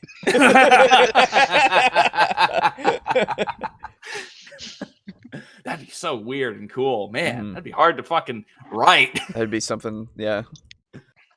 Honest, I love keeping secrets, and having an NPC lie to the party turns their world upside down in such a perfect way. But I've made one major mistake that has lost me my player's interest. Never giving answers. You can have them hooked on a line and pulled at the speed of light into your amazing world, but if you keep a bag over their head, they won't care forever. But fret not, there's a solution that I have for you. Pulling inspiration from Hemingway's iceberg theory, a gumshoe story structure, and a great model found in the City of Mist rulebook, here's how you unfold your secrets. In the DM's guide, it has a list of world-shaking events that are good starting points. I'll make my own short adventure as an example. We'll start at the bottom of our iceberg and pick the world changer. I'm going to go with a rebellion. This is the source of our overarching story and the indirect cause of every event. Then we go right to the top and write what starts the adventure. This is a minor event that really isn't very important to the world, but it is something that has sparked the character's interest. Let's tie it to our druid player, which is a very important thing to do, and make it a series of undead attacks. Then all we have to do is tie the attacks to the rebellion. Depending on the length of your game, or at least this arc, it can be 2 to 15 sessions. View the progression of your story as a series of chains that link together. They want to get from point A to point B and have to ride these chains. Each set. So, I can't say I kind of see where he's going with this, but I can't 100% agree. I see what he's saying, and I'm absolutely, yes, if this is the way you want to write a linear story, absolutely, right? Yeah, this doesn't feel like a railroad, but it does feel like there's not that much wiggle room. Well, Yeah. so that's what it feels like to me, at least. I can see this being like an arc in itself, right? Yes. You write an arc for a campaign, and this is how you structure it. And that's how you keep going through the linear progression of your characters from 1 to 15 to 20, right? But I personally don't know if I would do this that way, and I don't think I do this that way. Yeah, I don't know how I do things. It's an interesting way to do it, to start with an event that starts things, and then like, or is that event the end? Yeah, that's my question. Is that the event that started the thing? So it happened in the past, or it happened just recently, or the main issue that I find with this is I kind of just naturally compared it to The Witcher. Okay. Because The Witcher has an event like this, and it's a point where nothing could ever be the same. Right. And in The Witcher, it was described. It's called the conjunction of the spheres. Mm-hmm. And basically, imagine it as two universes and realities kind of colliding. Okay. One of which contained magic, and the other of which contained just mundane stuff. So Monster Hunter, then. That was the crossover. Oh. Yeah. One day, like, things were fine, and then all of a sudden, now there's ghouls, now there's werewolf. Alright, actually, no. Ghouls were a pre-conjunction creature. But, like, anyway, there was Nerd. next day there was werewolves, there were vampires, Right. all of the various kinds of vampires. Mm. There was magic and portals and spells and jinny and stuff like that. Mhm. And now, fast forward, you now have like witchers and such like that, and you have the whole story of Geralt and Ciri. Yeah. And Ciri's story is one that does rely heavily on magic, Mhm. just because she is a child of prophecy. Sure. And happens to also be magically gifted. But the end of the Geralt and Ciri questline has nothing to do with them like diverging the spheres or anything Yeah. like that. You can have a world-changing event that sets a premise of a world and even a campaign, Yeah. but they don't necessarily have to reverse that or even have it Yeah. necessarily strictly affect things. Yeah, because I can say, like, my whole premise for my world was that magic came back to this area, right? Mhm. That was the Age of Magic whole thing. That's just how the world exists now because of this, and people are just learning how to deal with it and what they can do with it, right? And then weird animal people happened because of you guys, Yeah. which had nothing to do, like, really didn't have much to do with just the fact that magic came back. It Yeah. was just that was a thing that happened. Okay. As a result of magic coming back. Exactly. And then you guys had your own story that you were going through that was completely, like, yes, it was because magic came back, but also, like, it's not going to, like, be the thing of, like, this is why you exist, to find out why magic came back. Like, Yeah. right? Like, that's not your story. Your story is what you made of it. Yeah. So, I don't know. And, like, my current campaign of, like, both of them is, like, I was like, hey, so it's, like, 40 years now into magic. Neat. You guys dug too deep and now the drow are here. Oh, and they've had magic for a while. What? Right? That's not good. Yeah. So leaked up from the Underdark from those fucking like ley line things, whatever the fuck they're called. They have a weird fucking name, Phase Rest or something. Yeah. But like, it's just one of those things. That's the background that's happening, and yes, the characters made themselves. Now they're involving themselves to a degree of, like, one's a drow specifically, and is like, I need to figure out how to stop them from fucking with us, because we need to start fucking with the Illithid again, because they're fucking a problem, and if we don't keep them at bay, man oh man, everything's bad. It's gonna be bad. Yeah, that's literally her motivation, right? Like, it's to stop this war and get more allies to stop this war, because fuck, dude, there's bigger things to fry, dude, or at play here. Bigger squid to fry, yes. Yeah, bigger squid to fry, dude. And so that was her motivation. So that made it the story, right? Because I didn't intend for it to be the story. I was just like, this is what's happening now. Let's do it. And then my player was like, well, I'm just gonna be a drow. I was like, cool, okay. We can work with that. Yeah, so let's find out what's up with this. Yeah, it's making me want to play Baldur's Gate 3. Damn it! Yeah. Oh, dude, I can't wait. I know. Be fucking fun. Yep.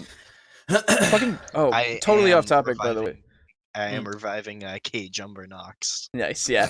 Totally off topic, by the way. The fucking Bannerlord came out, and I still haven't gotten it, but it's Mountain Blade, dude. Yeah, that's what I've heard. I have a friend who's playing the shit out of that. Dude, I love Warband. It's great. Yeah. Very fun. I've seen the Spiffing Brett do some videos on that. It's really fucking funny. If you're out there, by the way, and you like D&D, you might actually really enjoy Mountain Blade. Quite literally. You can take over kingdoms and shit. It's fun. Yeah. Anyway. Or you can get Divinity Original Sin 2 on the Switch. That as well. It's on the Switch? Yeah, apparently. I might get it. Nice. That's weird. Get it however you can. It's great. Yeah. But anyway, yes, sorry. Anyway. So, chain stories. I mean, again, it's fine. It's not bad. It's definitely helpful for people who need it to write, just to have this kind of thing. But I feel like you should, I don't know if he will, but I feel like he should say, this is, and he did say 1 to 15 sessions, right? Like, give them wiggle room to do other things too. Yeah. Right. And make it feel like this is not the purpose. This is just a part of the world. It is not the story. Yes. It's the story that they're interacting with. Exactly. Yes. Session will have a scene and a token that leads to the next scene. The most important part of this structure is that token. These are a small pack of answers that lead to more questions, and every time they collect a token, you should give them treasure, such as gold or magic items. At the end of the game, all questions should be answered, and the party should be fat with gold. So for my story, I'll make a that two-part depends. story. But okay. No. I don't know about that. Yeah, don't be a Monty Hall DM. Don't just give shit away. Well, so he's making them earn it, to be fair. Yes. Yeah. But he's saying that like every session. Yeah, I don't know if he says end of the game, so I don't know if he's talking about like how many sessions it takes to get this token. It might be that we've missed the context because we paused, but let's at least go back a bit here. Right. On the length of your game, or at least this arc, it can be 2 to 15 sessions. Right. View the progression of your story as a series of chains that link together. They want to get from point A to point B and have to ride these chains. Each session will have a scene and a token that leads to the next scene. The most important part of this structure is that token. These are a small pack of answers that lead to more questions, and every time they collect a token, you should give them treasure, such as gold or magic items. At the end of the game, all questions should be answered, and the party should be fat with gold. Okay, so he's talking about that says the last session, which means the actual end of the arc. Okay. Yeah. Okay. Yeah. That's fine. That's fine. That's fair. That's fine. So the main issue I have with this, and I'm fine with that, with the exception of him saying at the end of this session, at the end of the campaign, all questions should be answered. Yeah. No. It depends. They should have opportunities to have found all the answers. Yes. But you should not just if they have an arc and they don't pursue all of the answers in that arc. Yeah. And they get to the end of the campaign, their characters may still wonder about some things. Exactly. like I personally, as a DM, if the campaign is over and they're like, "Hey, what was the deal with this?" and I'll be like, "Okay, yeah, so this was caused by this and by this god, and had you done this, you would have found that." Yeah, at the end of the campaign, once it's Yes. all over. Right. Yeah, When it doesn't matter anymore.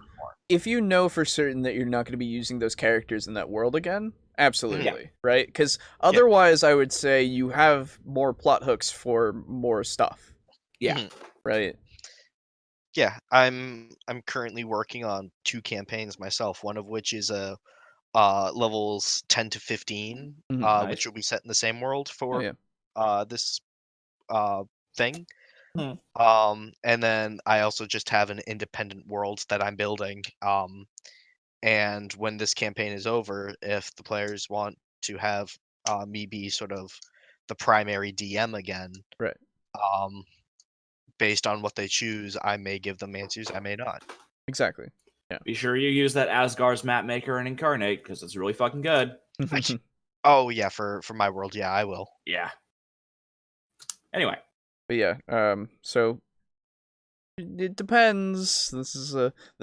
It depends for this style, I guess. But at the same time, I don't know.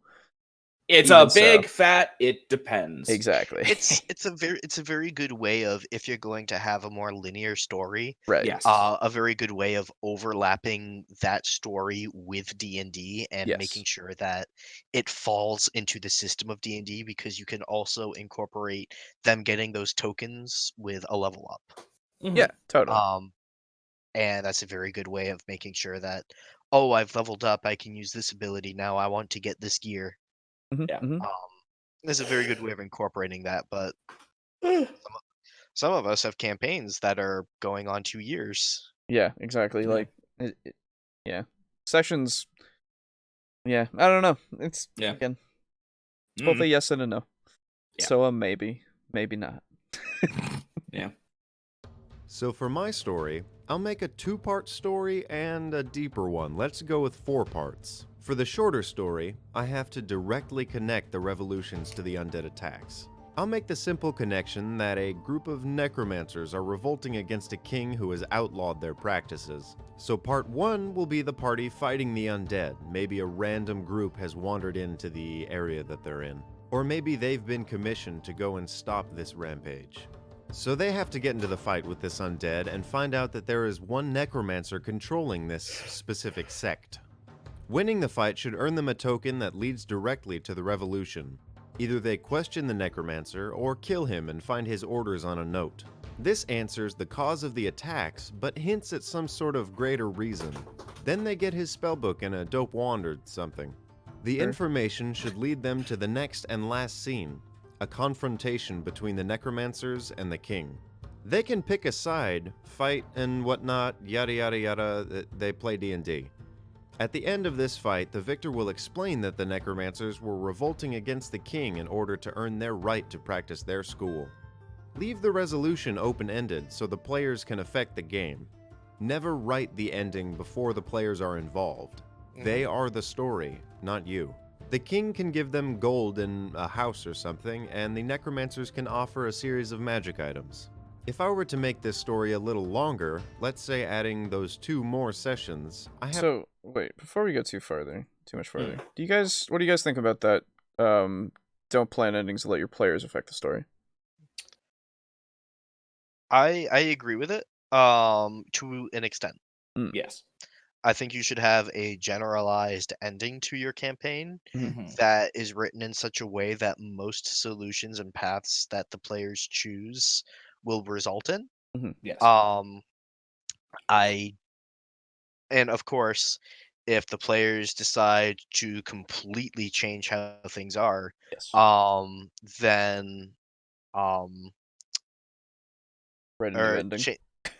Write a new ending. Yeah. Okay. I typically place my endings at a world state change or retaining of the world state. Right. And then based on what they do changes how that changes, or maybe it stays the absolute same. But I make sure that their actions affect it. Yes. And that they're not railroaded toward a certain ending. Right. Yeah. Like for instance, go on. No, you first. You had a point. For instance, I have a final cutscene pretty much written up for how the players will finally kill Malnox. Sure. But they could absolutely just choose to join forces with him, and then I will crumple up that piece of paper, and I will instead have Malnox's plans move forward and flesh out what will happen to the world after those plans succeed. Yeah. And then since the first campaign that I really put a lot of effort into writing the story for and not just building the world for was my Cthulhu campaign. And the way that you have to write a Cthulhu campaign is fundamentally different from Dungeons and Dragons. Absolutely. Because of the nature of the stories that you have to tell or not have to tell, that you generally want to tell when playing a Cthulhu game. And so the way I write my stories is usually I start with the end and work my way back. Sure. So the way I do my endings is I have an end game planned, and then the world is open fairly. Again, depending on the game that I'm playing. Right. And the actions that the players take during their adventures can affect the ending drastically. Right. And again, just like Aiden, just like you were saying, they can choose to join the bad guys if they want.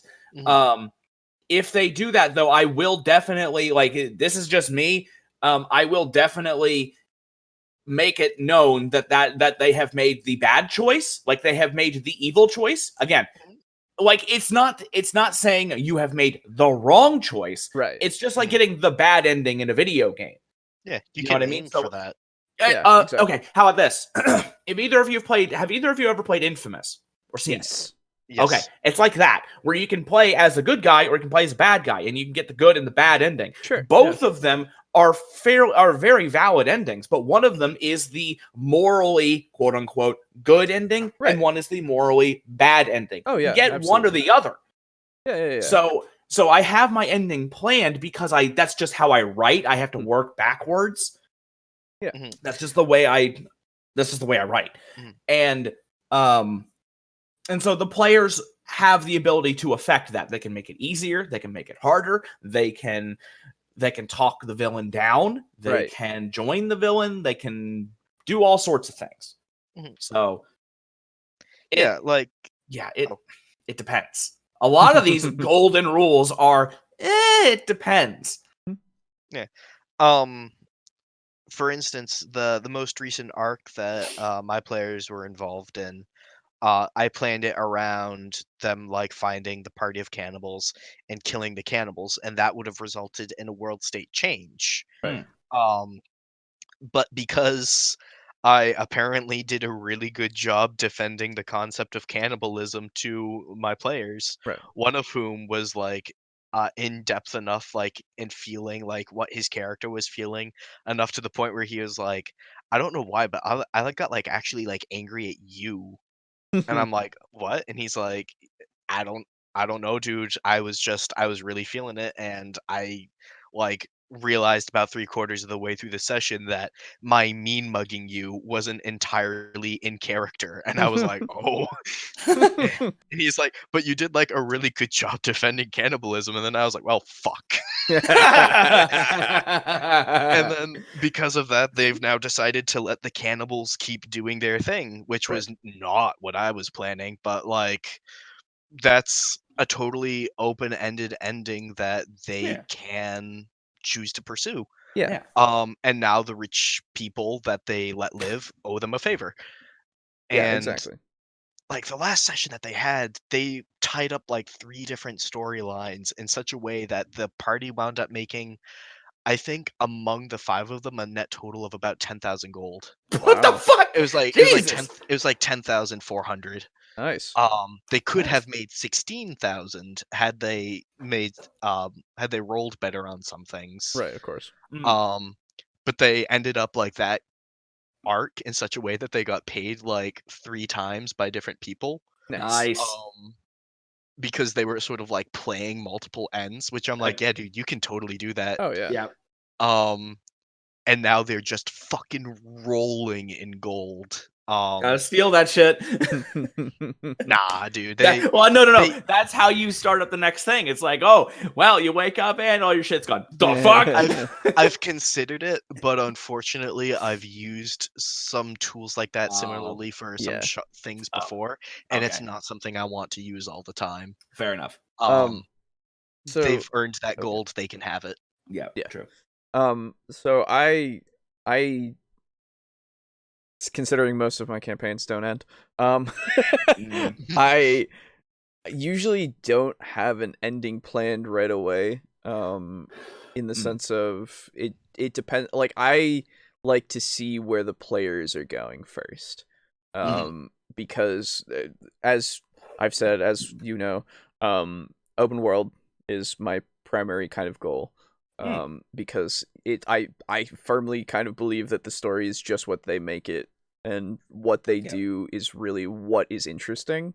I can write situations beforehand that are there, and what they do with it is what the story is, and the ending just it will feel right when it is the ending. And it can depend on the goals of the party, right? Like if they get their goals fulfilled to a degree of like this is what my character wants to do, entirely what their purpose is, then I'd be like, okay, cool, we're getting too close to that ending, right? And I guess I'll try to tie those kinds of things together if they can be, considering the way that the Intrigue campaign has been going. It's like we want to change how things are done in this fucking continent, right? To what degree they'll accomplish that is what degree they'll accomplish that, but it's kind of to such a point of depending on whether or not the characters live, I guess, really. Like, what they do and how they do these things are just going to supplement this whole end game of changing the world. Yeah. So that's that. I have that ending as like, that's where it is. I don't have anything in writing. I just have it as, this is the general idea of where they're going, and it will change whether or not they can do it, right? Yeah.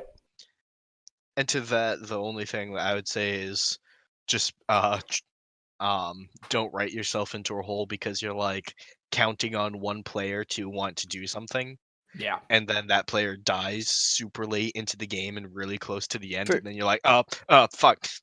Well, here's the thing. If a character dies late into the campaign, then most likely they'll have access to some sort of resurrection, usually. that as well, but also But yeah.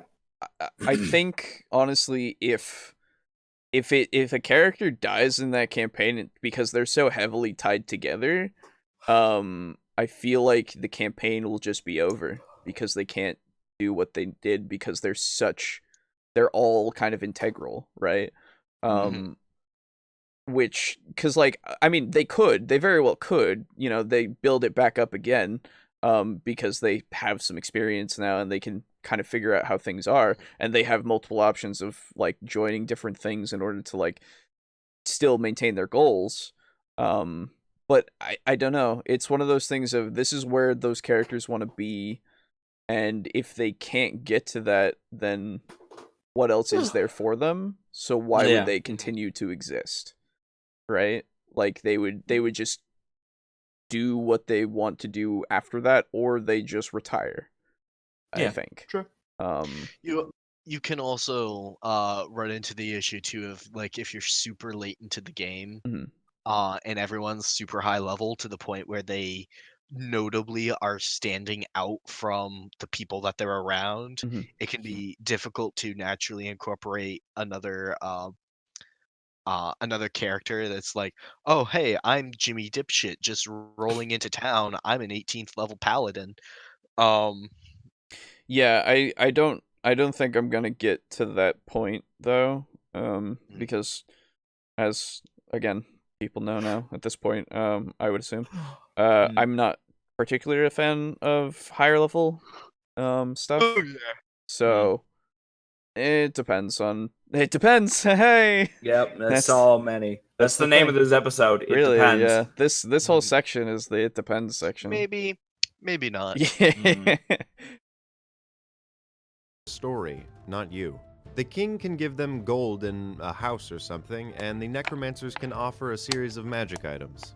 If I were to make this story a little longer, let's say adding those 2 more sessions, I have to space out the encounters and add less information to each token. So let's go back to fight number 1. The druid and their party, let's make them clerics to make motivation easy, defeat the undead. They can find some simple magic weapons and maybe a sack of cash. Instead of a necromancer, they all have an emblem on their skulls. This proves they aren't just random, but organized. It also asks the question, who's in charge? The party then searches a nearby city for information on the emblem, leading them to our friend the necromancer. During this scene, they either question or kill him and find out that he was, or is, a part of a group of other wizards that are planning something. This gives both information and questions and leads them to a third area. They go to the cult and do what they do to get answers. And depending on your party, they're either going to rip these people to shreds or ask a lot of questions. They might even sneak in and steal some sort of information. And in doing so, they learn about a plot to kill the king and when it's going down. And the final encounter is them going to warn the king and fighting the cult leader. There, we have a lengthy game with interesting steps along the way, adventure hooks at the end of each game, and a story that's tied to the party's goals and their past. I only have 2 notes on that. The first is, and this is just me drawing issues with an example, and I realized that the example is just thrown out as an example instead of, it's just used as a vehicle for the plot telling device. But all I can think of during this is, firstly, what necromancers that are seeking to repeal a law and get necromancy accepted would then start creating like an a army problem. Yeah. and then start killing people. Yeah. That is Yeah. literally the antithesis of what you would want to do. Yeah. Exactly. Um, Logically, that doesn't make sense. Yeah. And as a DM, if I wrote that story and the player's like, but don't they realize that this is going to make things worse for them? My only answer would be kind of like, "Yee, ooh, What do you mean? And then No, in your mind, you're yeah, it makes sense. Shut up. And then on the inside, I'm like, yeah. My the second thing Yeah. Arose as a point of the first one. Yeah. And it was, I would love to see a petition wherein there's like people are taking to the streets with like, and they're all holding signs, Right. but they're not people, they're skeletons with like flesh rotting off of them, and they're like, necromancer rights matter too. Oh my god, I would love that. And as a necromancer, I would totally take that second route. Hell yeah. So my issue just becomes, you're not gonna do that in 4 sessions. Yeah, no, you're not. You're not That's gonna gonna do take that like in 4 sessions unless gonna you do that in, like, heavily railroad double. that shit. Unlives matter. oh. No, but like legitimately, I don't know. Like every time I've done a one shot, it's been at least a 2.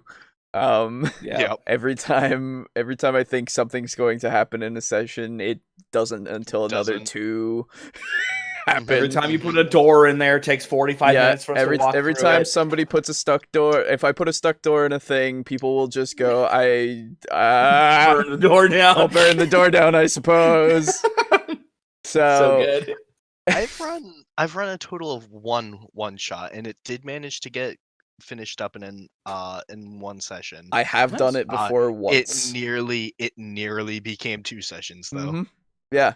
It's one of those things of I feel like you plan for it to be a certain amount, but it's not going to be unless you really have it limited to a point, right? Yeah. And like I wonder if this is more of a writing thing for that kind of aspect. In the sense of if you're thinking of doing things in a limited amount of time and you don't want to DM it for that long, then you should do something like this. In which case, this also now I wonder if it's conducive to people that need to railroad this in order for it to last this certain amount of sessions. Excuse me. Because I don't know. It's just one of those things that I'm over here going. Maybe not. Maybe not. But again, I can't. I don't know. There's no examples other than the ones that he's given, which would lead me to believe one way or the other. The real question is, what are the necromancers afraid of? What are they afraid of? What is their fear? They fear having no rights. Ah. I guess. But no, that would be a story. An RPG pundit is very clear. You're right. There cannot be story in a D&D because you're not a professional. Exactly. Yeah. It's not a novel.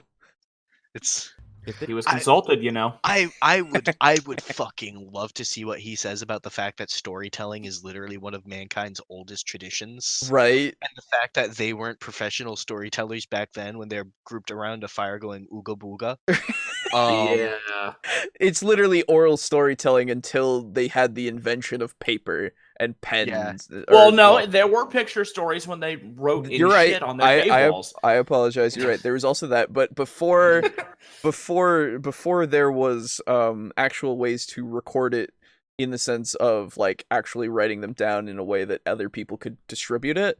Right. Yeah, there was oral storytelling was the way, you know? Yep. Like Yeah. Nah, dude. RPG pundit.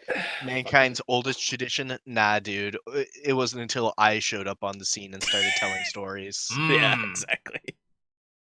Because I'm a professional. And I was their consulted, past. you know. If they manage to lose interest playing a game that hits all those marks, just fucking have them fight something big and give them a bunch of treasure. and just a few pointers for running the game. Okay, all right. So I don't know, dude. Splitting the party can be pretty fucking fun. It can Yeah. be. As a DM, like, oh boy. Actually, I love how Brogan split the party in the first fucking session. Oh yeah. Remember that? Yep. He could have fucking died As- if he fucking ran into some bastards down there. Jesus. As a DM, I love splitting the party when Mhm. I split the party, and I hate the party splitting when the players split the party. Yeah, that's the Because thing. All my players hate splitting the party. When the DM splits the party, it's because you have a plan. Yeah, you have personalized challenges planned. Yeah. Exactly. When a player splits the party, It makes the DM have to run 2 campaigns at once. Exactly. yeah. Which is why I had to start running 2 campaigns at once. Ugh. Well, it made sense for the characters too, for some Yeah. reason. Anyway, but even before that, with that thinking of they're not invested in your game before this point. Yeah. If they're not invested in your game, if you follow all those things, so just throw a big monster and gold at them. No. So what kind of game are you playing here? Yeah. Right? Like if that's the way that if you know your players are going to not be invested by a story like that, then why aren't you just doing a dungeon crawl? Yeah. Right? And then Yep. if you throw a big monster at them, then they're like, wow, right? But big Yeah. monster. Yeah, well, look at all this money, right? Secondly, I killed the monster and gold shot out. yeah. Yeah. Secondly, the way that this has presented the chain link story is we've all given our kind of like reservations on the application of it in the sense of it being a contextual like Yes. thing, right? Like It seems perfectly valid. I might give it a shot for an arc. Yeah. It's hard for me to tell exactly what it'll be like until I start trying to create my own story using it. it's also Yeah. true.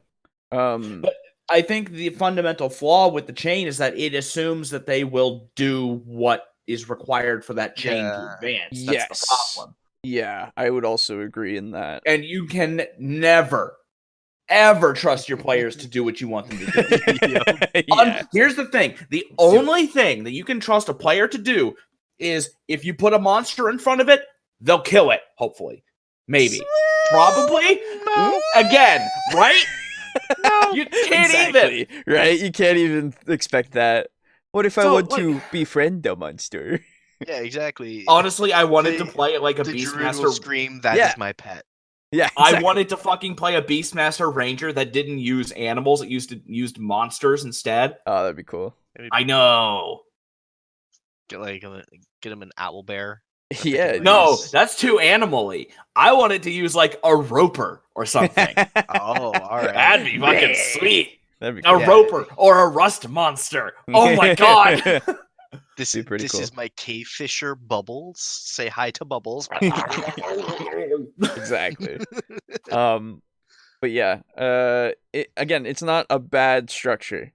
Yeah. There's nothing. It's not bad. It's just you're making assumptions that I don't know if you should be making. Yeah. That's So- the only issue. Yeah, Well, if there's you more than give- one issue, but that's if the you- big one. If you give players options 1 or 2, they will find option 63. Exactly. Yeah, that's the whole thing. They'll gender bend? Yes. Hell yeah, dude. Yes, they will. Like I use the analogy of leading cats through a catnip factory. Yep. Because what you're doing is you're counting on them to follow the conveyor belt, and I assure you they will find their way to the offices. Yeah. All right, Exactly. and then they will start to pick the locks of the bureaus and the offices, and then they will be disappointed when they find files. Yeah, it's And they'll be like, "What do you mean the floor manager isn't actually an evil pedophile?" And I'm like, "Bud, there's tax returns in there." There's fucking business. There's like shipping manifestos. Yeah, and shit. exactly. Jesus, dude. Like, oh, congratulations, you didn't find the missing link of evidence on this arc that you happen to assume is there just because the manager has a bald spot. But congratulations, you found Frank's W2s.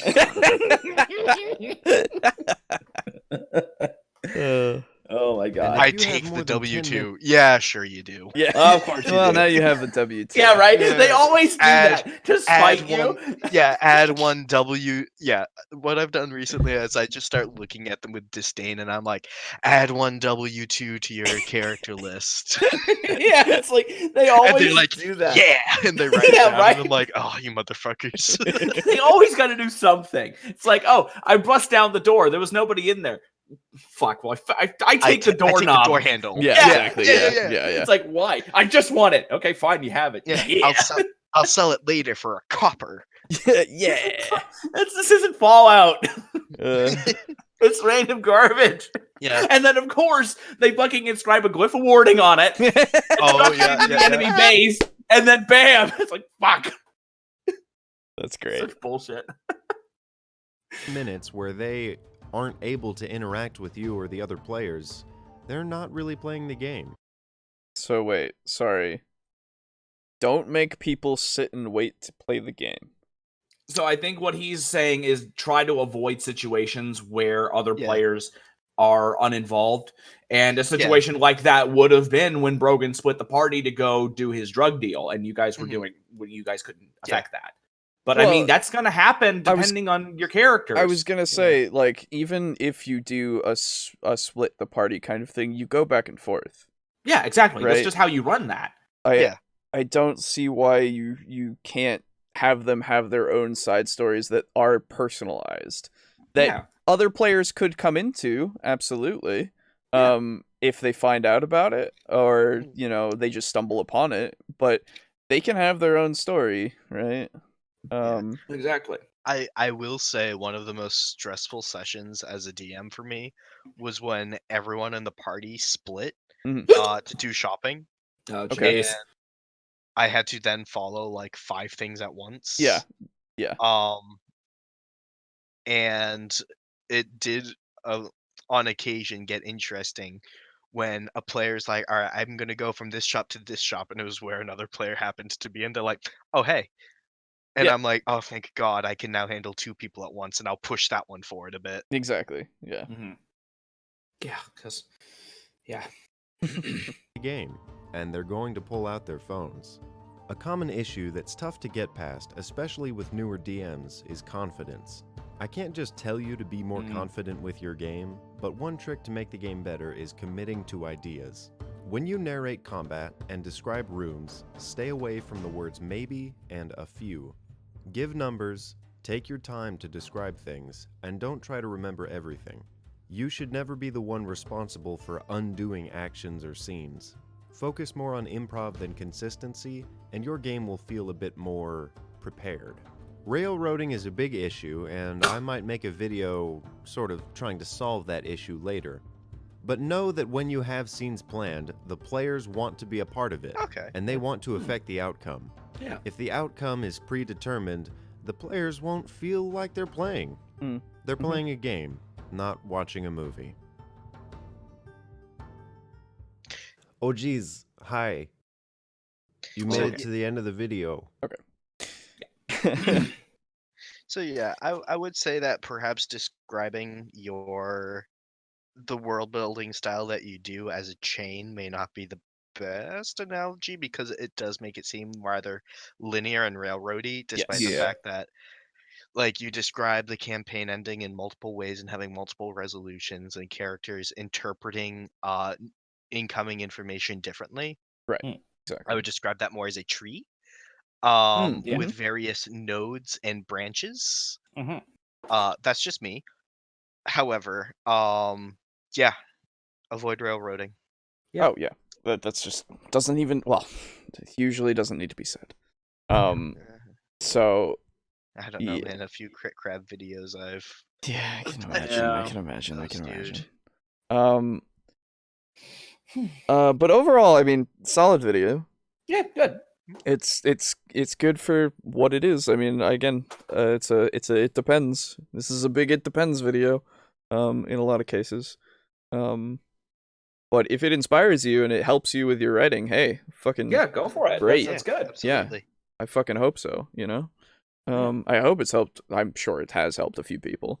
Yeah, I'm sure RuneSmith would be happy to know that it did help. Yeah, If absolutely. if it did. And if this is your first time hearing a RuneSmith video, hey, go look at his videos. They're pretty good. We did one before. We did one before. RuneSmith is typically more interested in helping people than just like making a buck off his videos. Yes, Yeah. Of course. which I appreciate. As soon as I say that though, I can't help but notice that his video is 10 minutes and 3 seconds long. Well, to be and fair, it ended at 8:20. To be fair, it is his career as well. So he does need to. Here's the thing, though. At least he did this at the end, and not the beginning. Yes, exactly. Like fucking single difficulty room guy. Let me make sure to plug myself while I still have the audience retention. Right. That way people want to leave halfway through my point. Yeah. They will be right for doing so.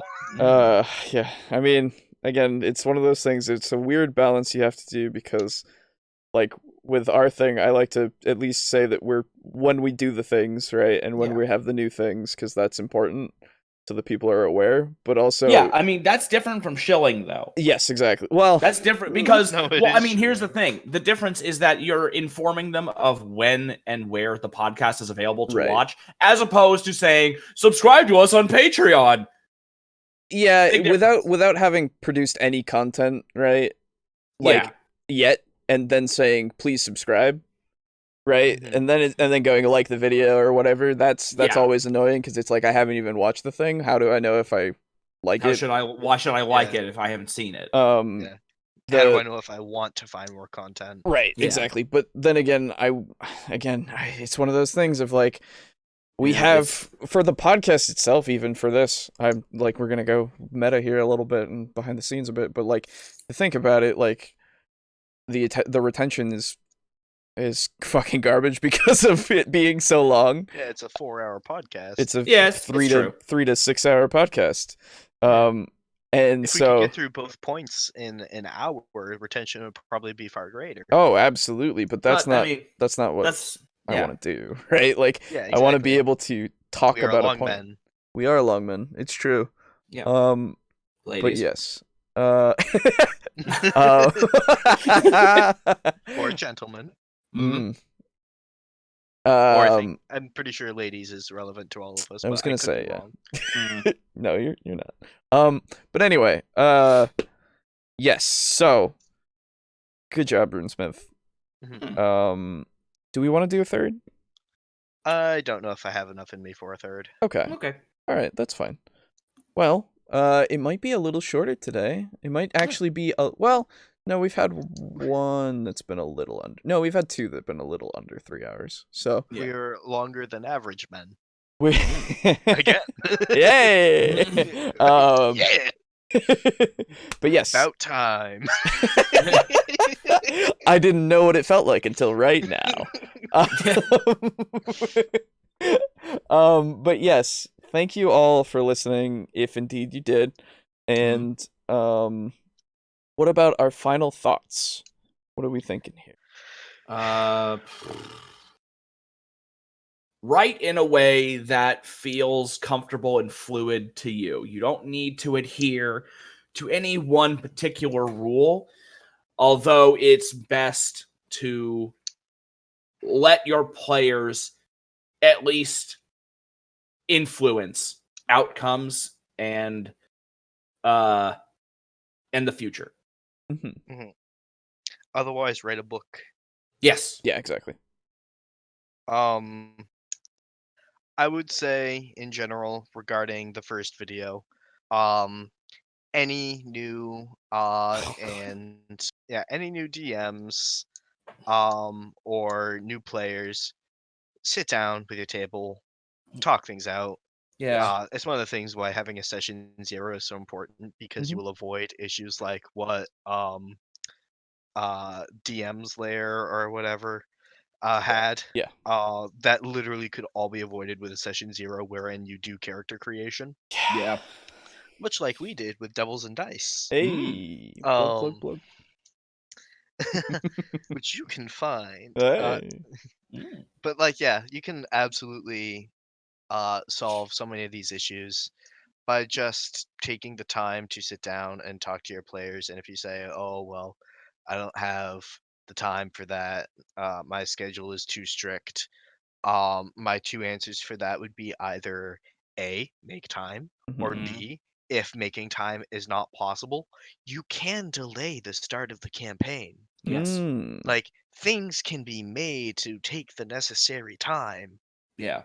That was why it took so long for us to start our campaign, because you guys were in a position where you couldn't make time. Yes. Once you were able to make time, we started. Yes. Once the Rona happened. Yeah, that's helped out a lot.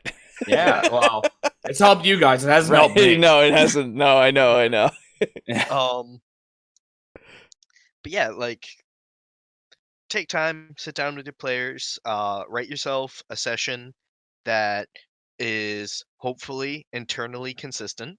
And if it's not perfect and there's a few plot holes, that will be something that will hopefully be fixed with experience. I know even in my own campaign, there's a few corners I've backed myself into in my campaign that I'm like, sure hope no one notices this for the next year and a half.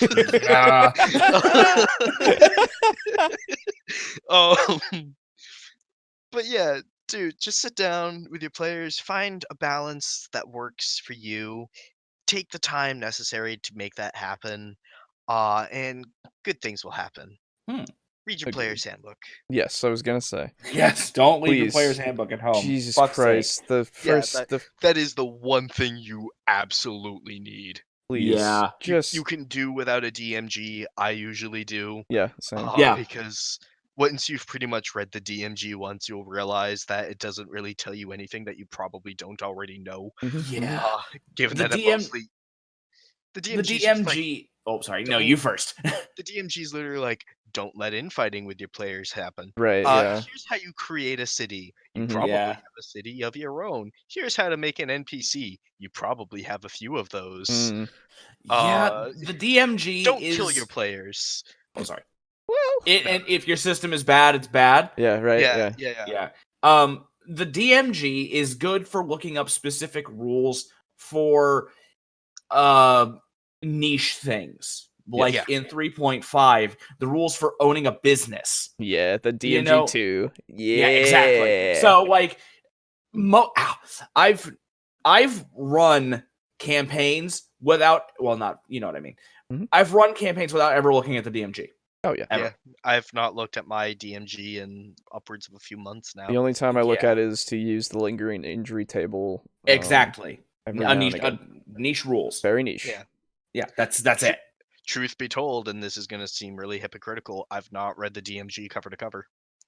Same. And it's because I've looked at the summaries for like the chapters, and I'm like, I know this. Yeah. I have. Like, a lot of the DMG can be, as long as you're a competent writer, most of the DMG is just like, oh, this is basically just kind of common knowledge to me. Yeah, sure. It is useful for tips. Yes. I have had a really unique experience with the DMG, namely in that I created a city that was known for its powerful guilds as a bay city, and the leader of the city was pretty much an incompetent man-child who no one liked, and the real power of the city rested in the guild leaders pretty much forming a city council that pretty much influenced him, and the leader of the city did whatever they said because he couldn't be asked to actually lead. Wow. And Nice. I wasn't exactly thrilled with this city, and I was having a lot of like doubts with it. And I was like, wait a second, they've got a random city roller in the DMG, and I rolled city, and I rolled a city that is well known for its powerful guilds, and I was like, oh, And for like city leadership, it was like a city noble that actually doesn't hold any power and is more of a figurehead. And I was like, all right, Well, I'm gonna stay with this. That's Yeah. great. fate fucking aligned to be like, no, Yeah. this is cool. I was like, cool, and then I had lunch. Yeah. Nice. But yes, fucking please read your player's handbook. That is the thing that everyone should read, DM, player, or even just random passerby. Yes. Throw them a player's handbook and be like, read it. Yeah. Yeah. It's pretty fucking sweet. It's pretty cool, honestly. Read it once if you're going to be a player. Read it twice if you're going to be a DM. Mm-hmm. And then make sure to have it for reference when you And need have it. ready. Yes. Jesus Christ. We can't all have encyclopedic knowledge like Alejo. Don't. It's a curse. It's a fucking curse, dude. But it does help sometimes. Yeah, it helps too much. So- Every interaction, Alejo is fighting his inner beast to go, actually. Ugh. Yeah. So you're an actually. No, I try not to be. I've said this before.